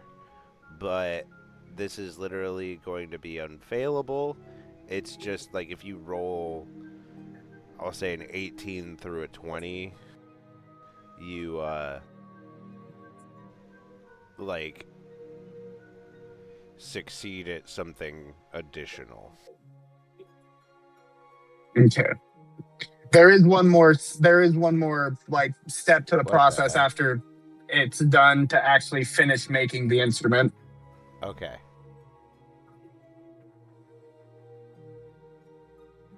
What's your final step? Oh, I'm also kind of to want to give myself some pizzazz. I'll use another bardic inspiration on myself. I want to give myself some oomph with this. Well, you rolled an 18. Is it just kind of like I had to hit 18 and above? Yeah. Okay. The final step is so to make the hurdy-gurdy, like it's how the instrument is played is by cranking a knob on the instrument. So the last part is I have to string it, which I have me just being a bard, I'll have strings, and I'll string it in a basic 5-chord for a hurdy-gurdy, and flick the little bridge made from the geode, from Seath's geode, to give the string tension, and then I will just like is there like would there be like basic like little like turning knobs that this blacksmith would have had for like doors or something like that, like a really basic turning knob? Yeah, I mean there's an array of like basic to like fancy door handles. I'm sure they've repaired many a door handle. I'd want one that looks like a tiny like a valve that you would get for like opening a door on a boat, like those circular door handles with like a singular like protrusion that I could hold on to crank it. Yeah, I'm sure they've made something like for like raising and lowering an anchor on a ship similar to that. So like yeah, you're able to find one that it looks like fitting that saying raising and lowering an anchor on a ship is so fitting because I was imagining this being like boat related. Like this is the aquatic relation. Well, as you look it over, finding, you know, what you need, it is somewhat intricately designed where it has unicorns like running through a forest engraved on it.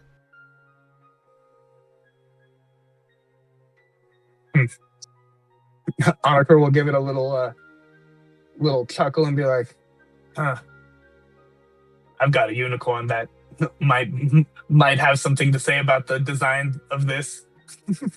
Yeah, you know she's gonna unicorn. You know she's gonna complain about it because the unicorns on there look nothing like her. Like they're little squat, short, chunky things, and she's this long, lanky horse being like. It's got 2 horns. Like the one on here's got like 2 little stubby horns, like a rhino. It's just a rhino. It's not a unicorn. It's rhinos. I mean, he tried. Rhinos aren't the unicorns. It looks good. I mean, hell, it's exactly what I need for my instrument. You feel like it's inspired by like Aurenic scripture.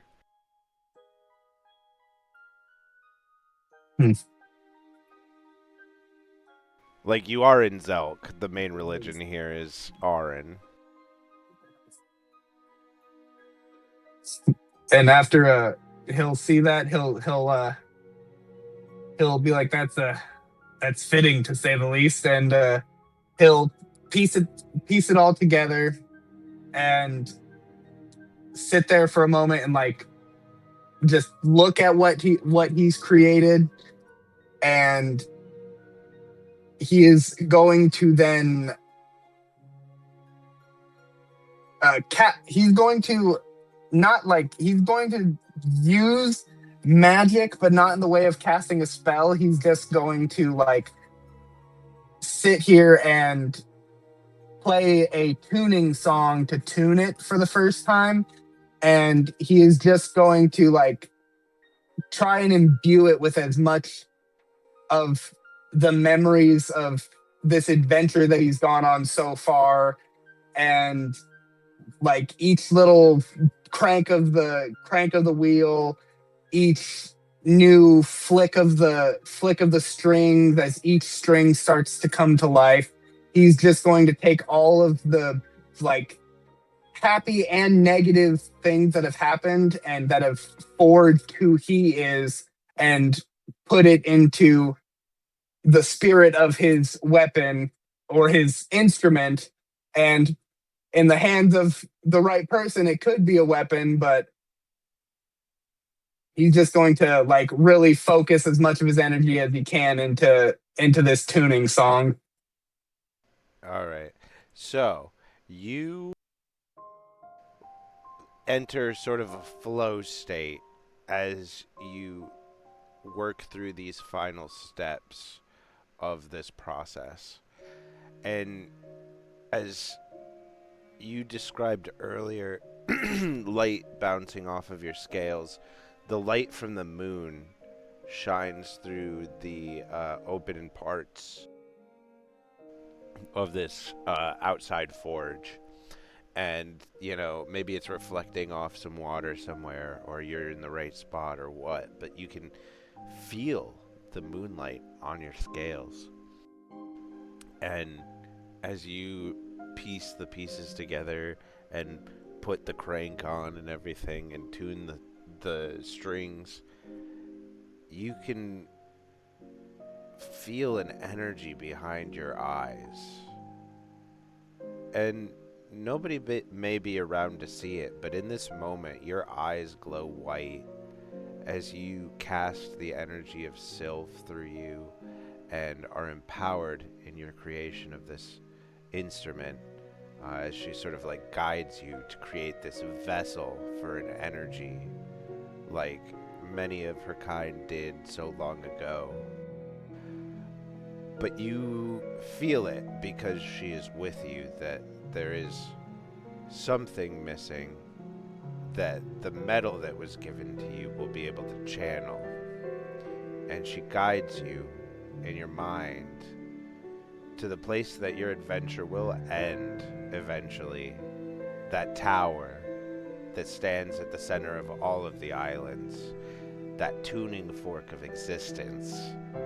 Something in it will awaken the spirit of what you've created tonight. But you've taken the important first step. And the second will finish what you set out to do here. And just as fleeting as last time, you can feel her step away as a cloud passes in front of the moon.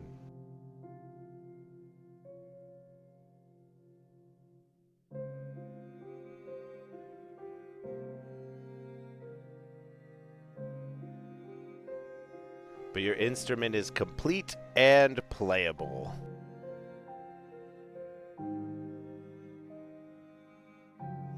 Honoker will let out a relaxed sigh, a sigh of satisfaction, like this was a battle won, but not a battle of war, but a battle of his mind and his journey, and a battle of his story, creating what he's going to create. And kind of be a little bit like it's a little high on the feeling of it, and he'll have to like kind of collect himself for a moment, but he'll rest for a bit. Then he'll take the apron off, wipe himself down a bit from the soot and just dankness of working in a forge, and prestidigitate himself after he's been sitting there for a little while, and this like he's sitting there wiping himself, and then goes, I could just prestidigitate, and just cleans himself, and then throws his clothes on and starts to head back to the group. But as he's walking down the roads, he's playing on his newly created hurdy-gurdy, and the sound is a deep, resonating, vibrating sound that you can feel just as much as you hear, as it gets closer and closer, just playing a familiar tune, one that you've heard for all the people who have been in the party to hear Encore play, just one of his camp songs.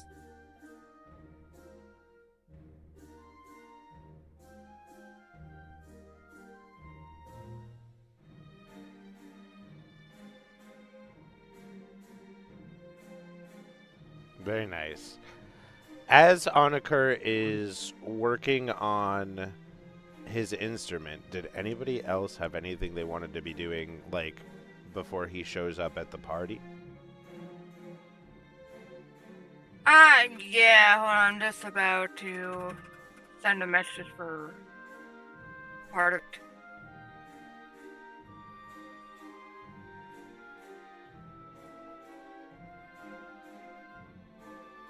And like she's also like telling them like that mothers would be seen as the de facto head of the family, and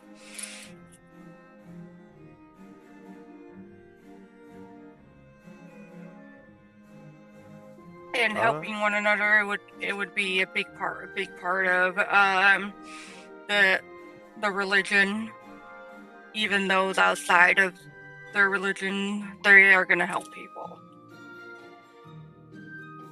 All right, give me a persuasion check.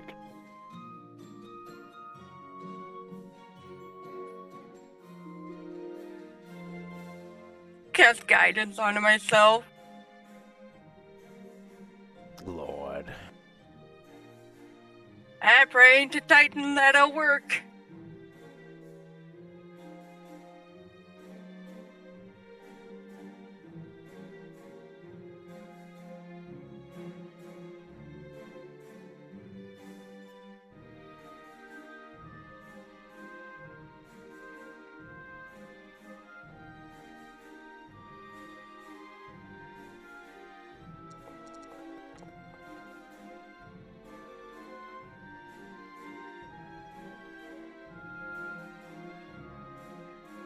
There's definitely some ladies that are, like, really on board with this after what you've said. There's some, like, wealthy merchant guys, not so much, but, like, you definitely, like, they're like, huh, I've never heard of this god before. That's very interesting. I didn't at least consider there's, And, like, both sexes and any other sexes, they have access to be part of the clergy. They don't need any like pre-requirement.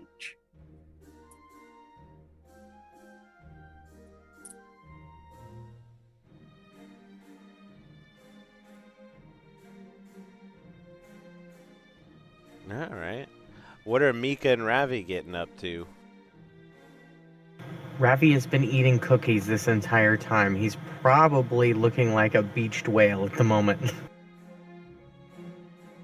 Yeah, there's, like, the old lady is just, like, handing out cookies left and right to Meep and Ravi, like, Why are you men so small? I don't understand. Did you not get fed properly as a child?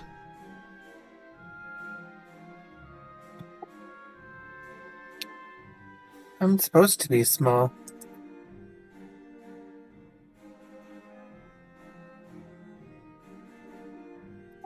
I'm a mouse person. Are you also feeding on cookies? Yes.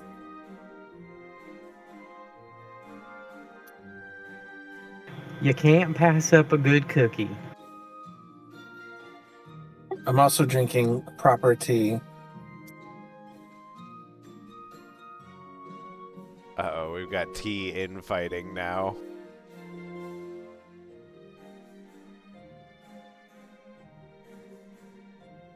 But yeah, as Onakur begins to approach and you hear his fairly familiar song ring out, the whole crowd sort of like quiets down a little bit and looks in that direction, especially because this like is an instrument that is not typical to this world. You know, there's been nothing like this before.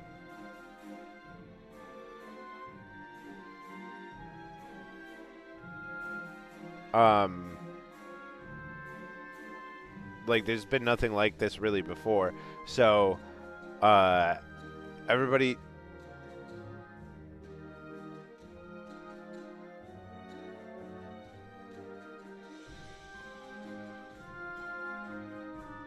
Sorry, Alta was asking me a question.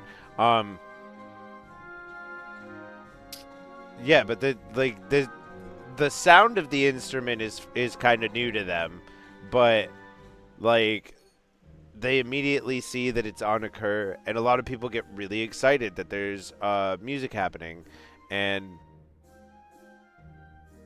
then I'm just gonna, for the sake of RP, see. We'll give you advantage.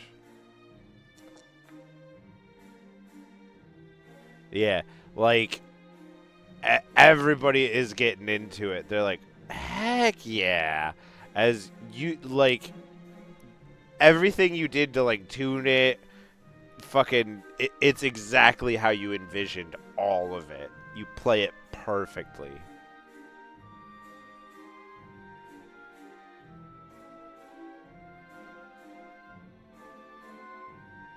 I quickly wrote a song for the people of Zelt.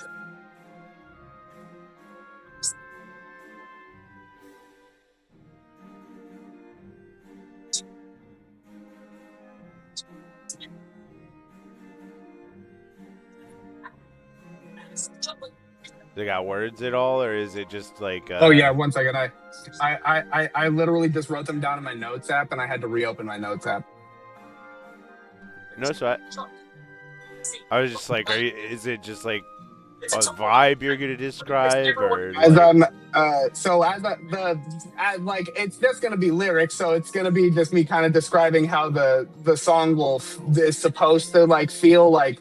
So it's gonna kind of play in a like a starting to it's a little bit slow starting because I'm coming up with it on the fly, but I'm looking around, I'm seeing the everything that was destroyed being like destroyed from before this attack that was further destroyed, and then seeing things now coming back together and seeing people excited and seeing people like wanting like cheering me on. It's I start to like pick up the tune, and I'm tapping my feet and kind of like a caverny tune style. Uh, the true strength of Zelk was never this great wall. It's all these beautiful people here, you who are short, round, and tall. You are the real strength that made this wall stand. Tonight we stop the dead arisen from their graves and show that these people should not be slayed. Sounds like it's bouncy. See. Everybody's bopping to it, bouncing up and down. Um, and sort of like very cartoonish, excited dancing. And then there's a big cheer as you roll into the end of the song. and they welcome you into the feast as like somebody comes up and like holds up a ham hock for you.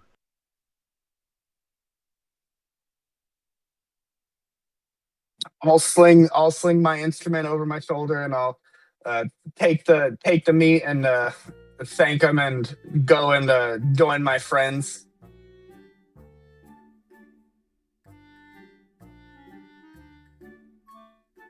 What? That wasn't the right thing. Yeah. So like, as the tune draws to a close, you all see Anakur rejoin the group, and as Anakur, as you scan the crowd and see all of your friends, uh, you see Valin just sort of finishing up like her usual door-to-door pitch on her religion. Um, you see all of the smaller members of the party over by the old lady that usually is selling like fabric goods, and like she's holding this plate that once held all of these cookies, and there's just an empty silver tray now. And she goes, "Oh, I hope everybody got what they wanted." And all of the little like fucking the opossum, the raccoon, the mouse look just stomach distended, like bloated.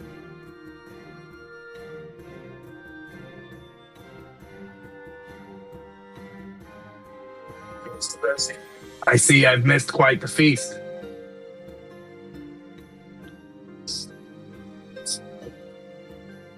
There's definitely some good cookies to be had.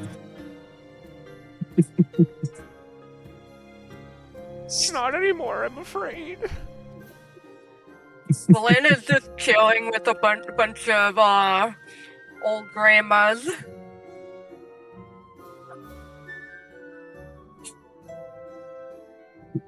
Anakur is sitting with Bay.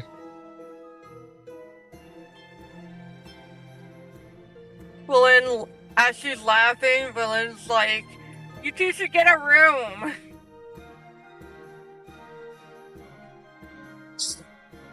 She's pale. It's obvious she's blushing.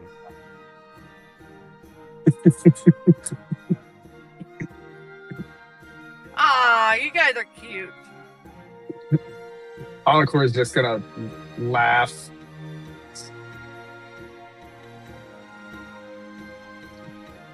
Bold coming from someone whose current love interests are either A, a church boy, or B, a glowy blue-eyed dude. What? I have no idea what you're talking about. Yeah. What was that? I think those cracks are showing. I think maybe it's not only when you use your powers, but it's when you lie too. Maybe it cracks more. Maybe it's like Pinocchio or something. Say another lie. Maybe your face will fall off.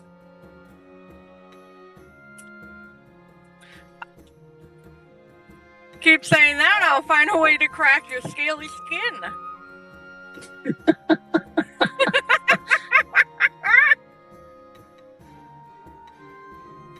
Alright, nobody should be cracking anybody now.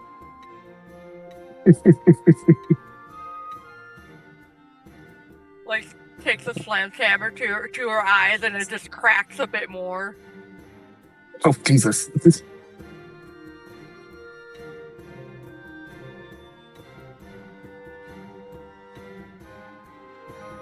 I can't My love speak. interests are not your information. Bay leans over to Anakur and goes, "I can't speak for Winlith or Feller or anything, but I think that I'm gonna stay here for a while longer and continue to help them rebuild."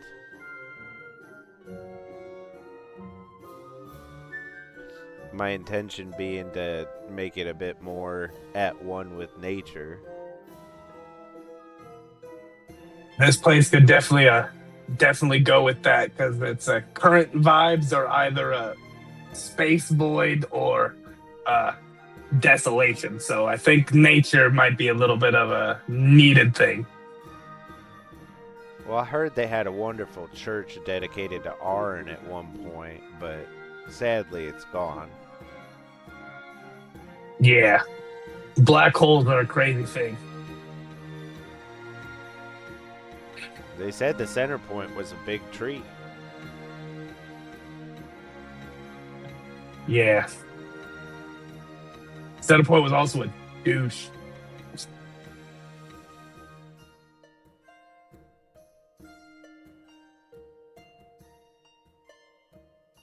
You know, I've been traveling for a little bit now, and I've seen several of these large trees. Do you think that they're, like, important in some way? That, like, they interconnect? Because they seem to form almost lines throughout, like, what I've seen. I know that I know that the big tree's connected to Aurin, and so maybe they're all connected in some way, like through the Bia, like maybe they're Bias and they're connected through the ley lines.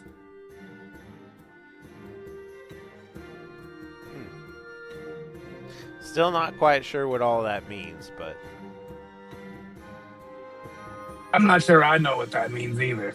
These are just words that keep getting thrown at me.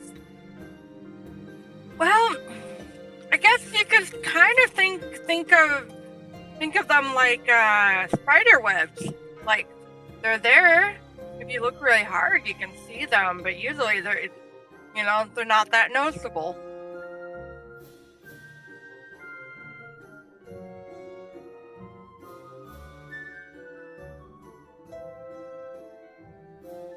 you can see them?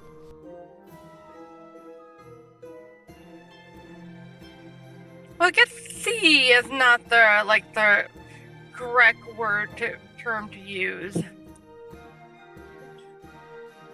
I mean, yeah. In some places, the energy can take like visual form, but for the most part, it's just more of a feeling, like just a deep connection. I mean, I'm connected to one of these things, and it's definitely feels like a deeper connection to the world at large, but also kind of just stuck in one space. Like I haven't really been able to branch out too much.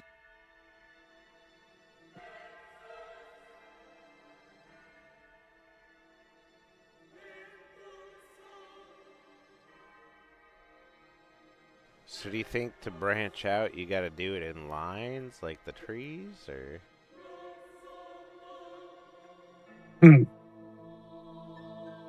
Maybe like vines? See, when you use plants as metaphors, I start to understand.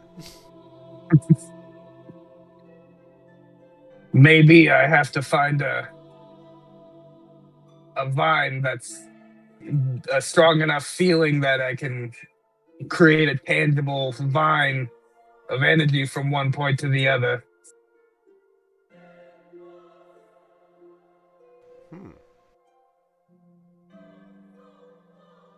Well, that church was here before, right? Like at the edge of town? Yeah. I lived there. It was beautiful. I really wish I could have seen it. It sounds like it was full of nature. Well, I can tell you what plants were inside, and maybe I don't know. Maybe it's like in a way a hold on to a part of that dream.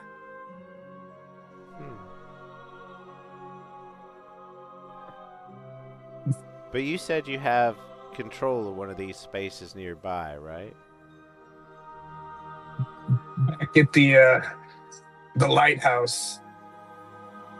The one at 4? Was that the one? Yeah. Yeah, the lighthouse back at Fourport. I thought I heard music when I was near it last. Yeah, that was my first experience with tapping into that sort of energy, and I just kind of went with what felt right, and music's in my heart. You know what I mean? Well, music in you, but that's a different story.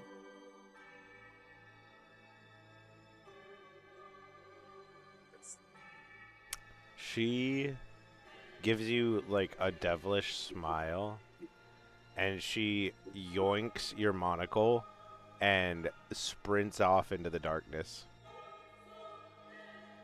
And Encore, like, smiles and chuckles, and then just runs right after her.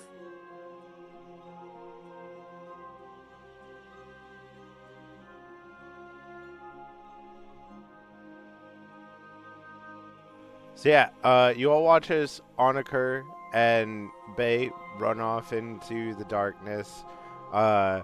Anyone who sees her at the like edge of the party leaning against a wall just sees Winlith shake her head at the ground. But Onaker, you run after Bay, and you make it to the edge of Zelk, where the path at the edge of the market once led up to the church.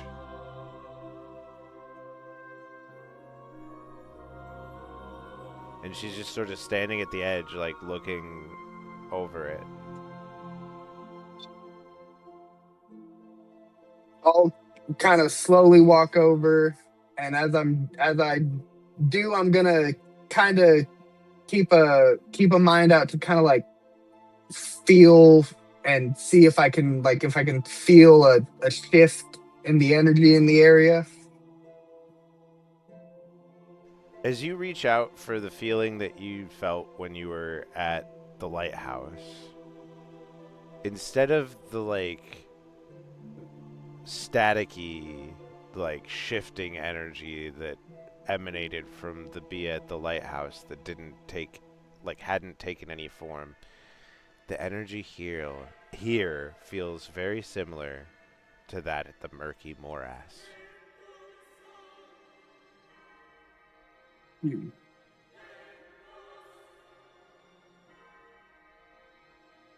I'm gonna try and like concentrate on that feeling, just that murky, thick, swampy feeling. And I'm kind of still gonna be walking towards Bay as well, but like keeping my hand out and like kind of like feeling where the energy is.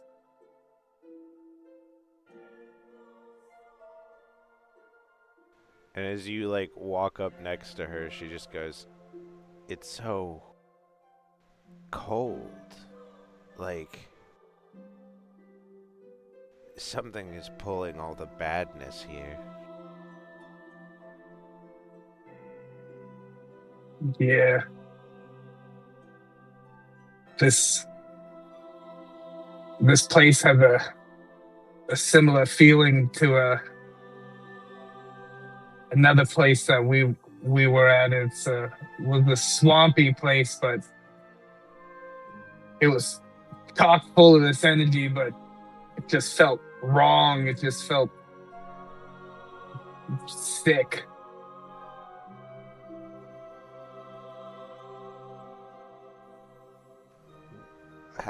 Did you fix it, or like?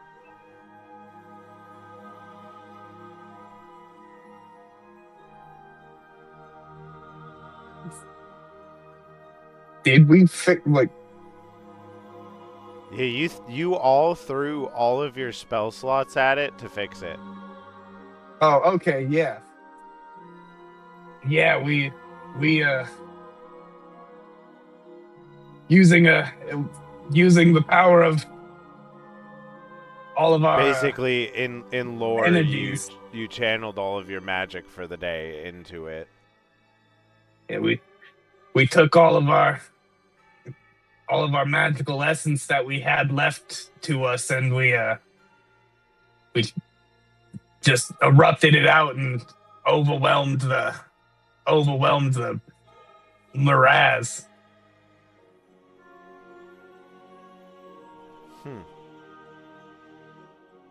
Maybe we should get your friends. Maybe we can fix the one here.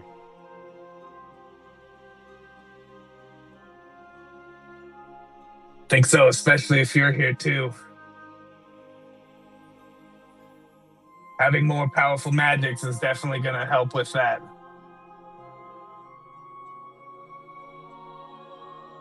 She reaches into your bag, pulls out the quill, and you watch her like write a message to Winlith.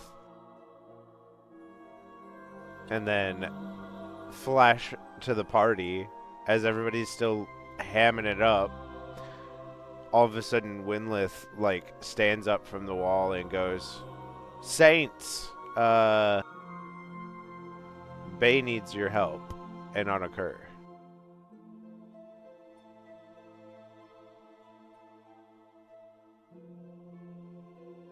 She like motions at the party. Ravi is going to roll himself over and try to stand up.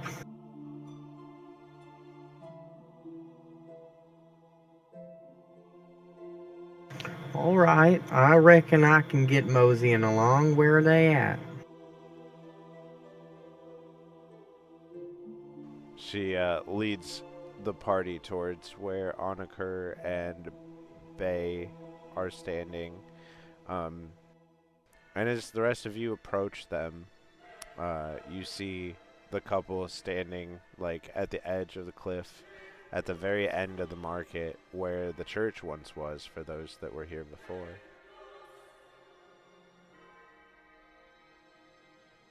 Valin's very familiar with this place.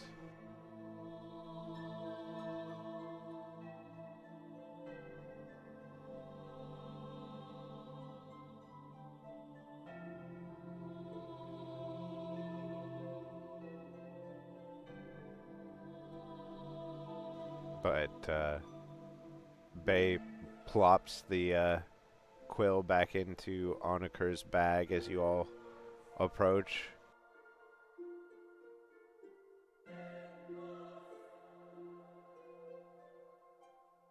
We heard you might need some help.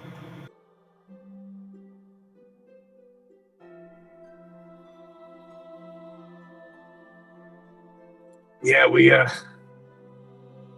the energy here is similar to back at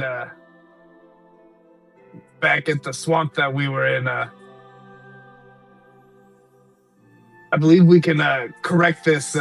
We could shift this energy and fix it if we combine our magics like we did then.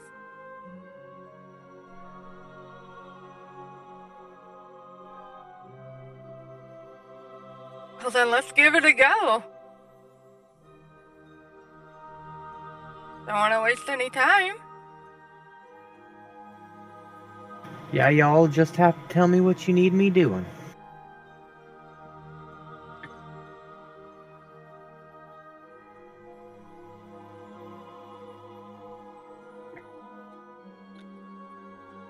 Question: who are we shifting this focus towards? I mean, the bee is broken, and you remember the last one that you fixed, like, it instantly shifted back to somebody else.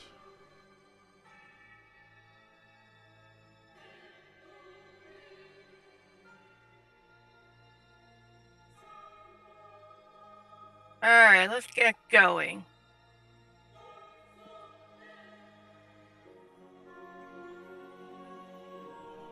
But yeah, Ravi, the party fills you in that you're all just essentially letting your power for the day for casting spells. You're not even casting spells into this thing. Like, you're literally just like throwing your magical energy into it for the day. Okay. And you all stand there, and the energy of your spells is sapped from you into this black hole of a Bia that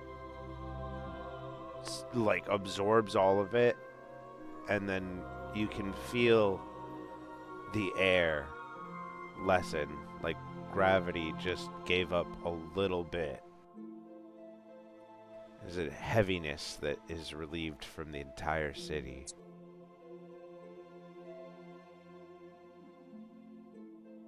As the Bia comes back to life, you can feel the faint energy of Arin here, but that same staticky, sparkly energy from the lighthouse also exudes from this Bia now, as if the pieces of the Arenic Bia remained, but the static fills the shattered cracks.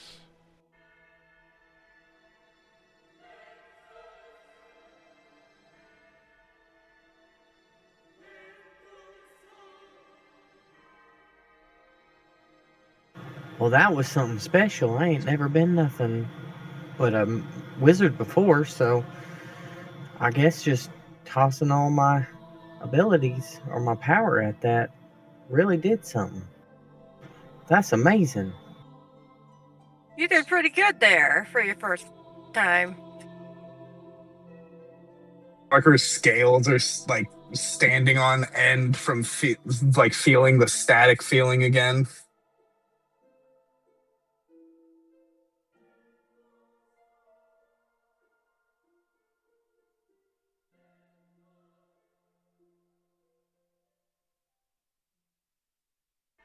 Billy looks at you. Well, you needed a line, right? I'm pretty sure it's a straight line from that lighthouse to here. Yeah. And I'm going to focus that feeling and it like start to like take that word of feeling a line, and I'm going to start trying to connect the two. All right. So, Valin, as you guys were throwing your energy into this place, what were you thinking about?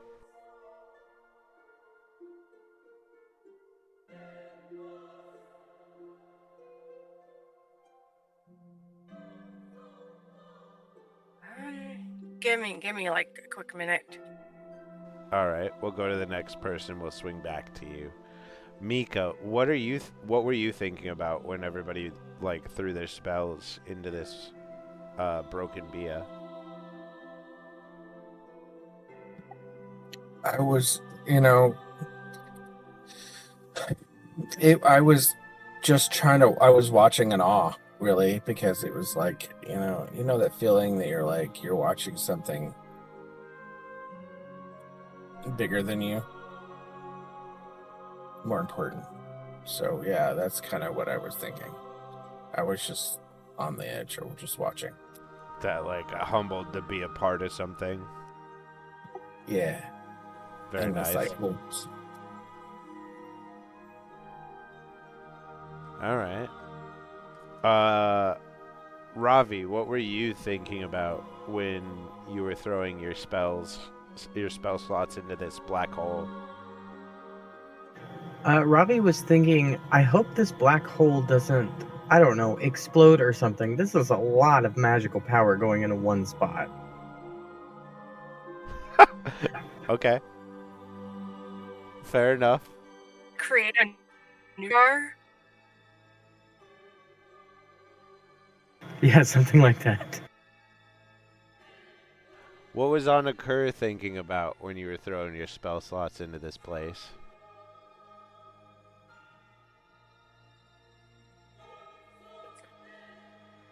Fixing the wrongs that everyone else has caused, just making right.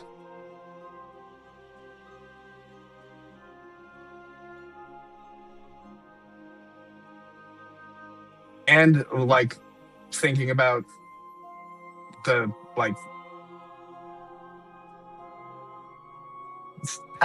the power of everyone doing this again, and like the camaraderie, like a new friend joining and just immediately being willing to give up this energy is like I'm feeling a lot of like love for everyone. Very nice. All right. All right. What you got, Valen? Bolin is like absorbing the feeling of like for her Church of Titan, she wants to bring what she saw as the best of the people in the Church of Arin and try to make something better and learn the lessons that in part kind of tainted a little bit of the Church of Arin for her, considering people were using it for nefarious reasons, and she wants to create where that will be hard to even obtain for evil people, and just have a place where people can feel like they belong to help others. Place that's more open. Yes. All right. So, as Anakur focuses in on the static and channels the power to connect the lighthouse to the center Bia of Zelk, you fill in the cracks, leaving the parts that are still Arin. So Arin still has this, very important place. But you fill in that space, and you watch as another floating island appears where the church once stood. It stretches out wide, long, and takes up a space almost half of the market. It's covered in flowers and nature. Some deer running around on there when it fucking comes into existence. And at the center of it stands this beautiful gazebo with the Arin holy symbol and a symbol for Anakur. Oh, heck yeah. Man, that goes hard. Hell yeah. And I know I kind of just put you on the spot, but you can, next session, let us know what your holy symbol is, Anakur. Because I think this is where we're going to call it for tonight.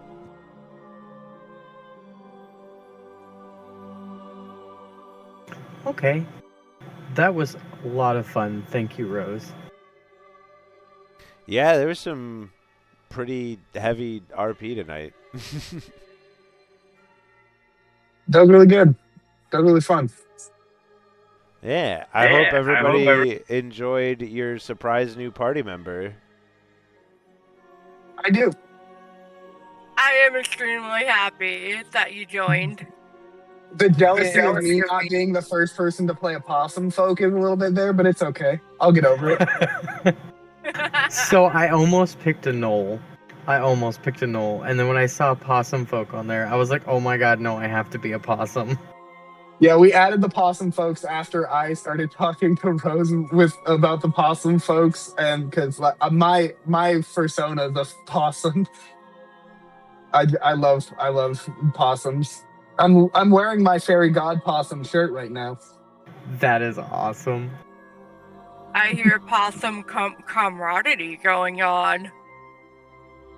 I'm excited for us to get into a combat so you can see exactly what Fen whipped up for Ravi, because it's pretty interesting. Like, they set the bones for it, and I was like, oh, well, let's give him this. That'll help. Oh, and what about this? That'll help. Yeah, I wanted to do something that could float either ranged or melee if I needed to. You can definitely do that now. Good thinking. That's awesome.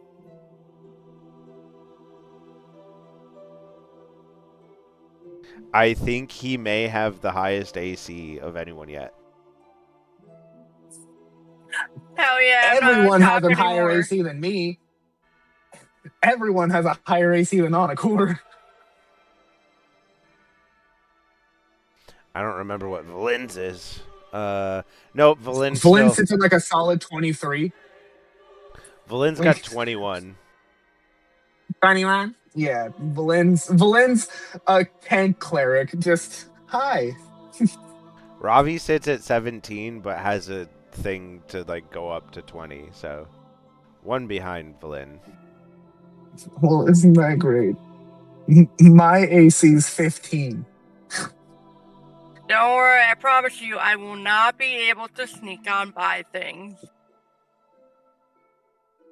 Yeah, and you have wings, and you have the highest number of falls in the campaign. I also gave the possum folk race the ability to play dead. Playing Possum. Exactly. Which I love. That is so great. Yeah. I think the description says something like, as a bonus action, you can use a performance check to pretend to play dead, but be wary, some enemies may consume the dead. Like...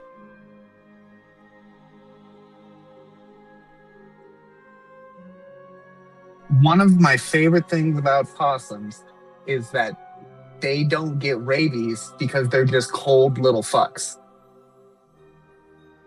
Yes. No wonder you needed that outfit. And another thing that they tend to do when they play dead is piss on themselves because their piss smells vile. So they smell like a corpse too. Uh-oh, stinky. Sorry, what you're saying is a possum smells like a morgue, and there should be a mortician possum. Yeah. Dude, that whole And- crew had to smell wild when you met them earlier. Because, like, you got the smell of corpses in the background, and then you run up on 2 possums on the back of a binturong. Oh yeah. Yeah. We were probably real ripe. Feller Bayou, especially with a name like that, you're not gonna not come out. You're not gonna be stank. And he was crusty with blood.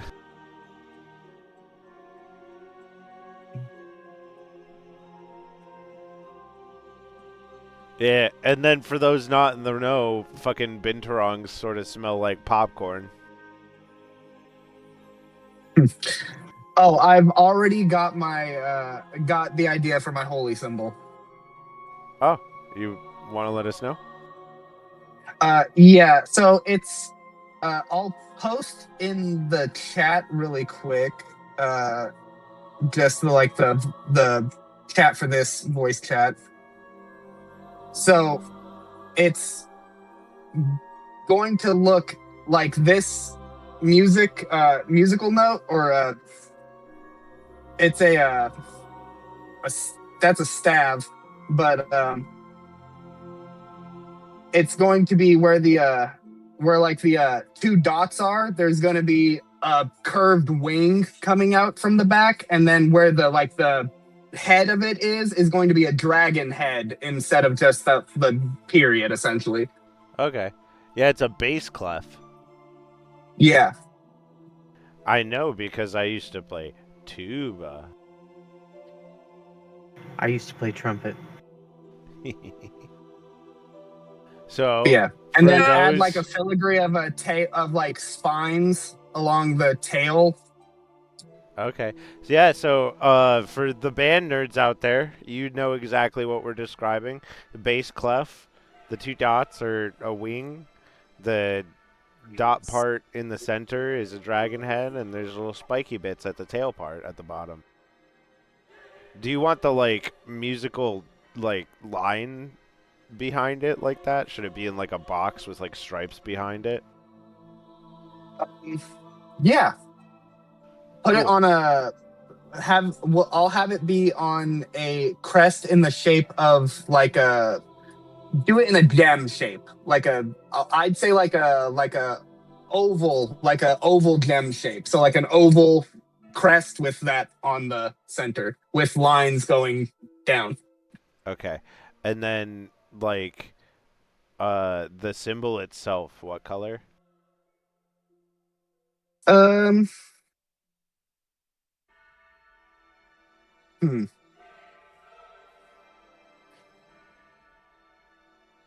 Purple. I was gonna say I figure with I was gonna say you. an amethyst purple.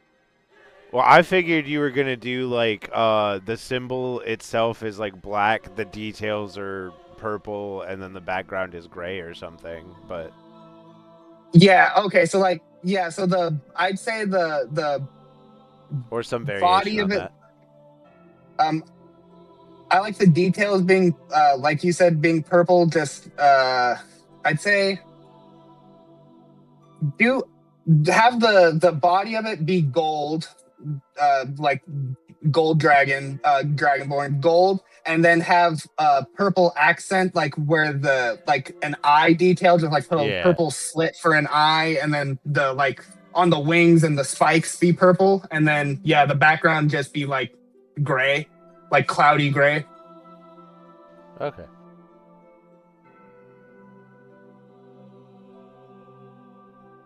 But yeah, that's where we're gonna end stream for tonight. Thank you to anybody watching. If you're watching later, remember to do the like, the comment, the subscribe, all that fun jazz. If you watch on Twitch, make sure to follow. Tier 2 subs get to send gifts in chat now. Fun shit. Anyway, everybody have a wonderful night until we see you next time. Good night. See you all in 2 weeks.